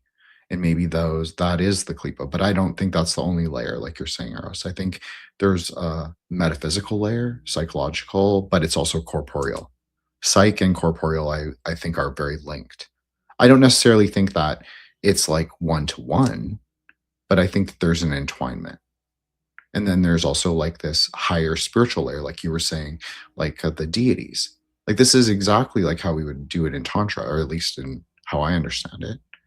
Obviously, I'm just one person, so like, what does that even matter? But yeah, and then yeah. you would like direct kind of like your psychic libido into whatever energies that you want to channel Yes, in that moment. absolutely. That's exactly it. That's like Maha like encapsulated. Like you invoke the energies through the word, through the visualization. So you're imagining it in your mind. That's not the Tonka. That's not like it's not an outer image. It's the sound and the light. That's what the Tonka conveys. It's not about any deity or anything. They're just it's a language of like signs and symbols. That's why, but some people need the outer image to like visualize, to bring those principles into dialogue, into like a dialogical exchange. Now, different people have different perceptions of what that exchange looks like. And what is that deity? Well, it arises first and foremost in your mind, or in that like space, non-space, that kind of like Keter Malkuth interaction, or like non-existence, or whatever that is. that space that is, like Solar was saying, like acausality. Like the whole point of non-duality is to go acausal, at least from a from a Mahayoga kind of tantra perspective. The whole point is to go acausal, like to be free of the aggregates of karma, as well as your own misperceptions, as well as the klishas. Like there are 5 klishas, 6 skandhas, the 5 and the 6. And obviously I would agree with certain Lurianic images and also DCS's esoteric cartography on the tree, where he repositions 5 as Yesod, which is the moon disk. So the primordial guru consciousness, the thing that is pristine, sort of like unaggregated, kind of just like sort of free in the multiverse, you could say. And then the 6, which is the higher will. That's exactly, and then the arrow to go and move forward, to either pierce the hyperspace kingdom, to open the gate. That's how we would understand it. Or perhaps you're just going to death and you're saying, let's get the fuck out of here. I think that all 3 of those interpretations are perfectly, I think that makes a lot of sense. And of course, as I always say, like watch Sailor Moon, because it does actually lay out all of this. I think it is different than Peter Carroll might approach it, though. Well, I mean, it has to be at least a little bit different than Peter Carroll approaches it, because his oh my god, his definition of quote unquote free will is one of these like bang head into dashboard moments, right? Where he basically says it's nothing but a combination of sort of like contingent determinacy, i.e., like things that are structurally or contextually determined, and randomness. Which is like, I didn't if you hate say it. so, boss. Well, I didn't hate especially when it. he talks about like, oh, he's like, yeah, we could build a computer that behaves just like a person by like doing it, and it's like, man, this guy's just cutting through the lingering problems of philosophy of mind. He's just said that you can do it. That's all it is. It's like, man, if you say so, why didn't I think of that? Seems very like bottom up instead of top down. Yeah, I mean, they definitely, these guys, like the International Order of Thanatos and all that stuff, they're definitely looking downwards at the tree. They're not looking upwards.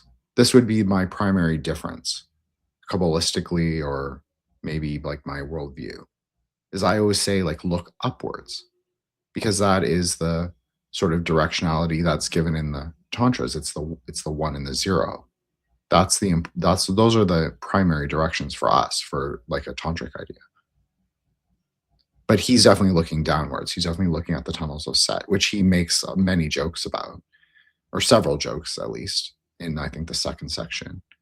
So he says they don't exist, but then he kind of lays out a framework where they do exist, but he renames them.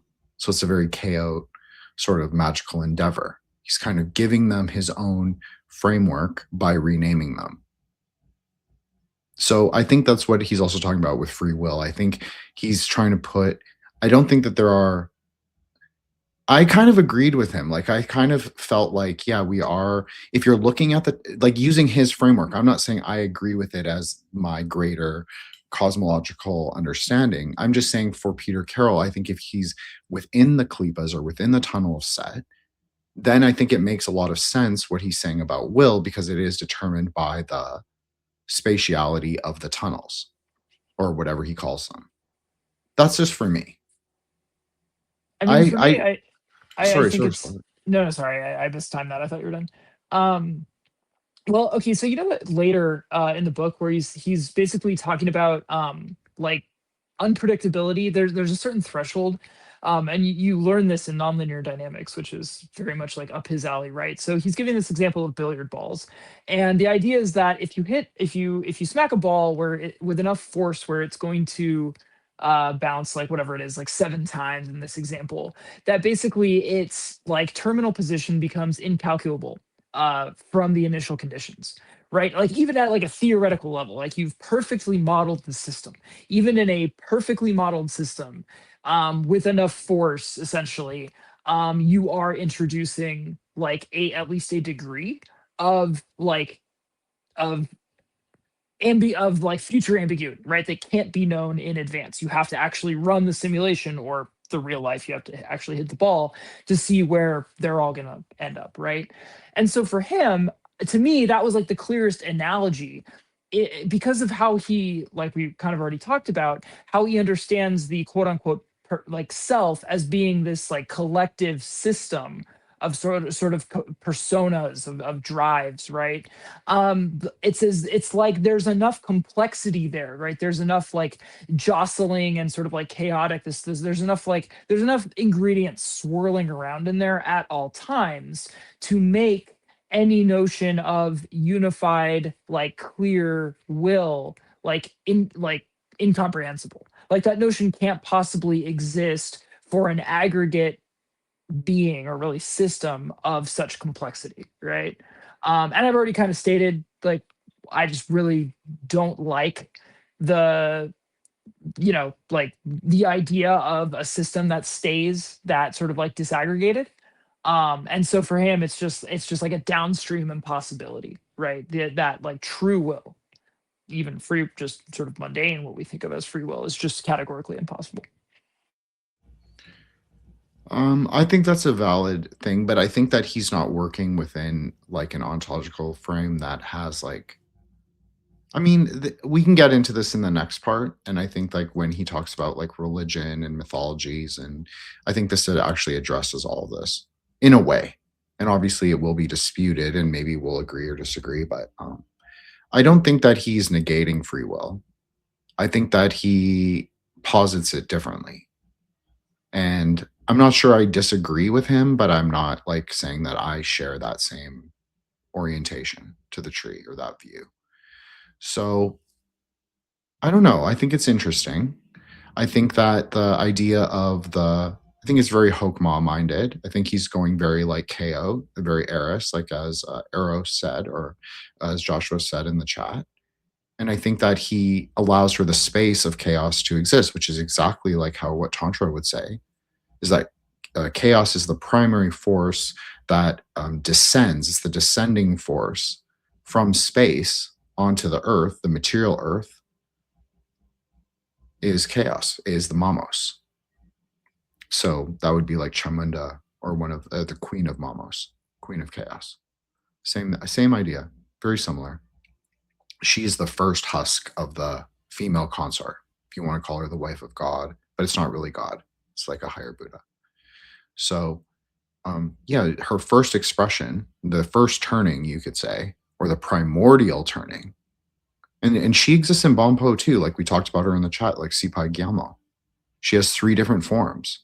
She has a very ferocious, sort of enlightened, we'll call it enlightened form, which is very similar to the Buddhist iconography that doesn't really exist anymore of Ekajati, with her 3 eyes open. Maybe that also correlates to the helmet that on the cover that we were discussing, that Eros was like, what is that weird thing on her head? Well, there's kind of 3 sections, or 3 kind of like spaces for eyes. So I think that also goes along with the idea of like samadhi fire, or like sort of that Gevratic fire of perception. Because I think that's a lot of what Gevra is. It's like the effulgence that illuminates the ocean of Hesed. And it's kind of mediated by Tiferet. Like you were saying, Eros, and I couldn't help but think of like Mott, and like Mott's not really a god, like how some chemicists would explain it. It's the act of reciprocities. So you could also say it's like the path workings between the expressions of the Sephira and the Upasika, the witness. So like, how do you go about sort of rectifying reciprocities that exist at the cosmic layer? So karma, just like Shani or Saturn is the lord of karma. So part of like how Normie Indians or Normie Hindus would understand that is to worship the outer deities. But how a Buddhist would understand that is that you would collapse it all into emptiness, but not nothingness, obviously, masslessness and luminousness, like a star. And then you would impulse forward using a variety of different ideas like Adi Yoga, Dzogchen, or Mahayoga, non-dual Mahayoga. So, I mean, I think what I like about this book is that I think that my own sort of speculative cosmology can easily fit within it, or this can fit within my idea of the universe, multiverse. And I don't think it's fixed. And I don't even think he's talking about necessarily a fixed idea of what hyperspace even is, or the panpsychic multiverse. I think he's flexible, but I think that he posits it very like Boomer X, we'll call it. You know, so I think that it's important that, yeah, there are, of course, like I don't have a cog sci or philosophy background, so I don't know a lot of the references. I just don't. And I'm not going to pretend that, like, you know, I'm capable of parsing it out. I'm not. But I can say, like, as a good metaphysician, a good speculative Kabbalist, a good, relatively good speculative tantric, Kalachakran, I understand a lot of what he's saying, and I think there's a deeper layer, and I think that if you have to look at it like a wisdom science text rather than, I think Joshua said this, it's like the introduction where he goes through these kind of like more scientific layers, and then he gets to quote unquote spiritual layers about what is the difference, like Eros is saying, like maybe there isn't a difference. Maybe it's all like, it's like a winnowing basket to filter out like kind of like the quote unquote like people who, if you can't agree with him in the first 3 chapters, maybe it's to filter out like those people, push them away, and then he gets deeper into the tunnels as he understands it. That's one idea. And he uses a term called meta dynamics when he's talking about, before he talks about magic. So I think when I've kind of did something similar, I call it spiritual mechanics, but I think he's using the same term here, but he's calling it meta dynamics. So I think he's trying to explain in his own way, like scientifically, maybe how practical magic operates, you know, maybe in those realms like you were talking about earlier, like where the mental overlap with the physical, etc. There's like maybe in those areas where there's that overlap is kind of like where the magic can happen, so to speak. Well, I think that's a great place to call it, unless anyone else wants the final word. Obviously, you can have it in terms of like on the book, and then I'll close us out. And I'll let each of you, of course, plug, because we didn't really do that at the beginning, which is, we'll just call it technical difficulties, growing pains. So thank you all so much, Eros, Solar, and Joshua. And I'll let you each plug, and we'll do part 2. We'll probably do 3 parts, I think. At least we'll do part 2 in 2 weeks. So on a Friday. So who wants to go first? Eros, why don't you go first, since you didn't get a chance to speak as much this time. All right, great episode, guys. This is a really fun idea, the book club. I think this is going to be great. I have a YouTube channel, Eros Up. You should check it out. I just released a video like last Wednesday or something like that. And I recently did an interview with Jin, which will be exciting. That's all I have to plug. I just want to say that Eros is a very valued sort of pillar of our hosts, and her links are in the bottom on every episode that she's credited for. I'll make sure, and everybody, that goes for all 3 of the other hosts as well as my own. But yeah, everybody's links, it will be in the bottom in the show notes, as they have been. And I've been editing them to make sure that they're reflecting of like updates and links and like the proper URLs and all that. So I just want to say thank you very much, Eros. This is kind of a return for the Grey Lodge, because this is really how we started. We started with a Taoist book, Thomas Cleary, and when we did Dion Fortune, we would do Aeon of the Daughter on Friday nights, so for like 3 hours, and then we would do like Sunday mornings. Or Saturday morning, excuse me. Sometimes we would do Sunday, but usually Saturday, and then we do like 3 hours on a book. So this is a return to book club. This is like the true origin story of the Grey Lodge. So it's a sort of a great tool for reinvention in a way. As we migrate over to YouTube. So thank you so much, Eros. Everybody should check out her channel. Yes, Eros does have a 2-parter on my show about Red Book, and hopefully we'll get a 3rd part done in the future, soon.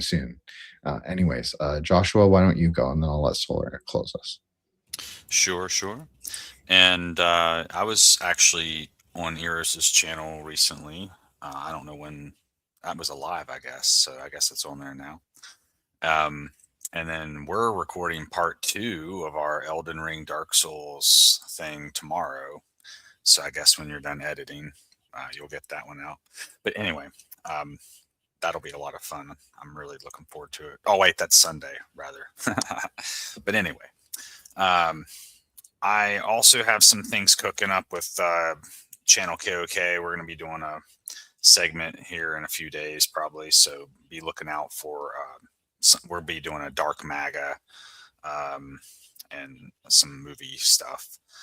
So be looking out for that. But I don't have any other like projects really on the burners right now. So I think that's probably all I can really mention for now. Thank you so much for hosting. Sorry about that, Joshua. I accidentally unmuted myself. I was moving my mic. Thank you so much, Joshua. Thank you for coming tonight. It was great to have all of us here. I think this was like a great idea. I forgot who asked about book club, but I think this was a great sort of unifying theme to kind of rally around. So appreciate it, and everybody can check out Joshua on my show. I had a joke. I'm so sorry. So what do you call it when you bang somebody over the head with a book? I don't know. A book club. All right, you can. Okay, Solar. Go if you want to plug out of here, man. Yeah, if you found Jin, you found me. I think that's 100% true for now. I actually do have kind of a backlog of stuff that maybe get it on the dreaded Substack or whatever. It's gonna be free. I mean, just to basically put out like a little bit longer form written stuff. But yeah, never enough time in the world. So for now, you've already found it. Congratulations. And yeah, this is a blast. I really look forward to coming back for the next part of this book. It's got me doing a lot of thinking and reflecting, which is the point of a book, is it not? It is, unless you take the Wittgensteinian approach and just, Weimar solutions for all the words, as I like to say. Very chaotic. Yeah, thank you, Solar. Appreciate that. And thank you for coming and bringing your very hard and precision questions to bear. Very fitting, of course. And I did expect it to, I expected it to be frictive in a way. So I appreciate that. And I think it was very generative. And so if you want to check out everybody on the panel, obviously their own links, including Solar Substack. I do include that link now. But if you want to check me out, Jin, you can follow me on Twitter at Wukong Reborn. You can follow the show at Threshold Saints on both Twitter and IG. And all three of the hosts, 3 other hosts, obviously, co-hosts, they're all on my feed, or they will be. And so thank you guys so much. Obviously, shout out to the Grey Lodge, which is our speculative magicians group chat, which is sort of the another maybe node, Nexion, of the Grey Lodge and what that is and what the show is. So obviously Cassandra, Vanessa, and everyone who came, really appreciate it. And obviously we've been actually doing really well listen wise for our lives, like the last one, which was kind of a little bit of as Eros bluntly said, it was a little weird episode, and definitely it was. But I think that going forward, we're going to do book club until, you never know. You never know which way the lightning may strike me. And so if we change to a series, interstitially, I think that's totally okay too. But for now, we're going to keep doing book club. I did promise Solar that he could choose the next one, but we've already had 2 requests for Peter Jenks, a book on Thai occultism. So we can add it to the queue at least and see where it goes. What else? Threshold Saints. Allison Quinn, who is part of our Grey Lodge, her episode will be out on Monday, the 25th. And then whose episode? Maybe Parker Longbows. I haven't quite decided on what episode number it's going to be. It has to be in the 90s. So, and then Solar has an upcoming episode, as well as Doc Inferno. So, who's also in the chat. So, very interesting. Yeah, we'll see. We'll see where everything goes. I'm interviewing Ian Edwards, who's a Setian and also a left-hand path psychologist. And so Nick and I are going to interview him pretty soon here on Rejects, but I'm going to have him on my show as well. And I think that's it. I've interviewed a lot of cool writers. There's lots of upcoming episodes on that. And I think that's it. I mean, like, check out their Substack. That's been great. It's been great for numbers. It's been great for as a platform, like as a kind of like nexus point for my show. And then also because everything ties into the Grey Lodge, which is kind of like the Ipsos, the voices of the many diffused into the Aetherwave, which is kind of the whole point of, the Grey Lodge is to be Quicksilver Surfers, as I used to say. Maybe we'll bring that back. We'll see. Anyways, good night, everybody. Thank you so much. Appreciate it. Thank you for lasting through technical difficulties and all that bullshit and all the realities of like me not knowing how to live stream properly, but I'm learning. So we'll just keep going with it, and I'll try and get over my nerves. Okay. Thanks, guys. Appreciate it. So Plus Ultra presents The Grey Lodge. Peter J. Carroll's The Apophenion. So Goodbye. Goodbye. Farewell. Farewell.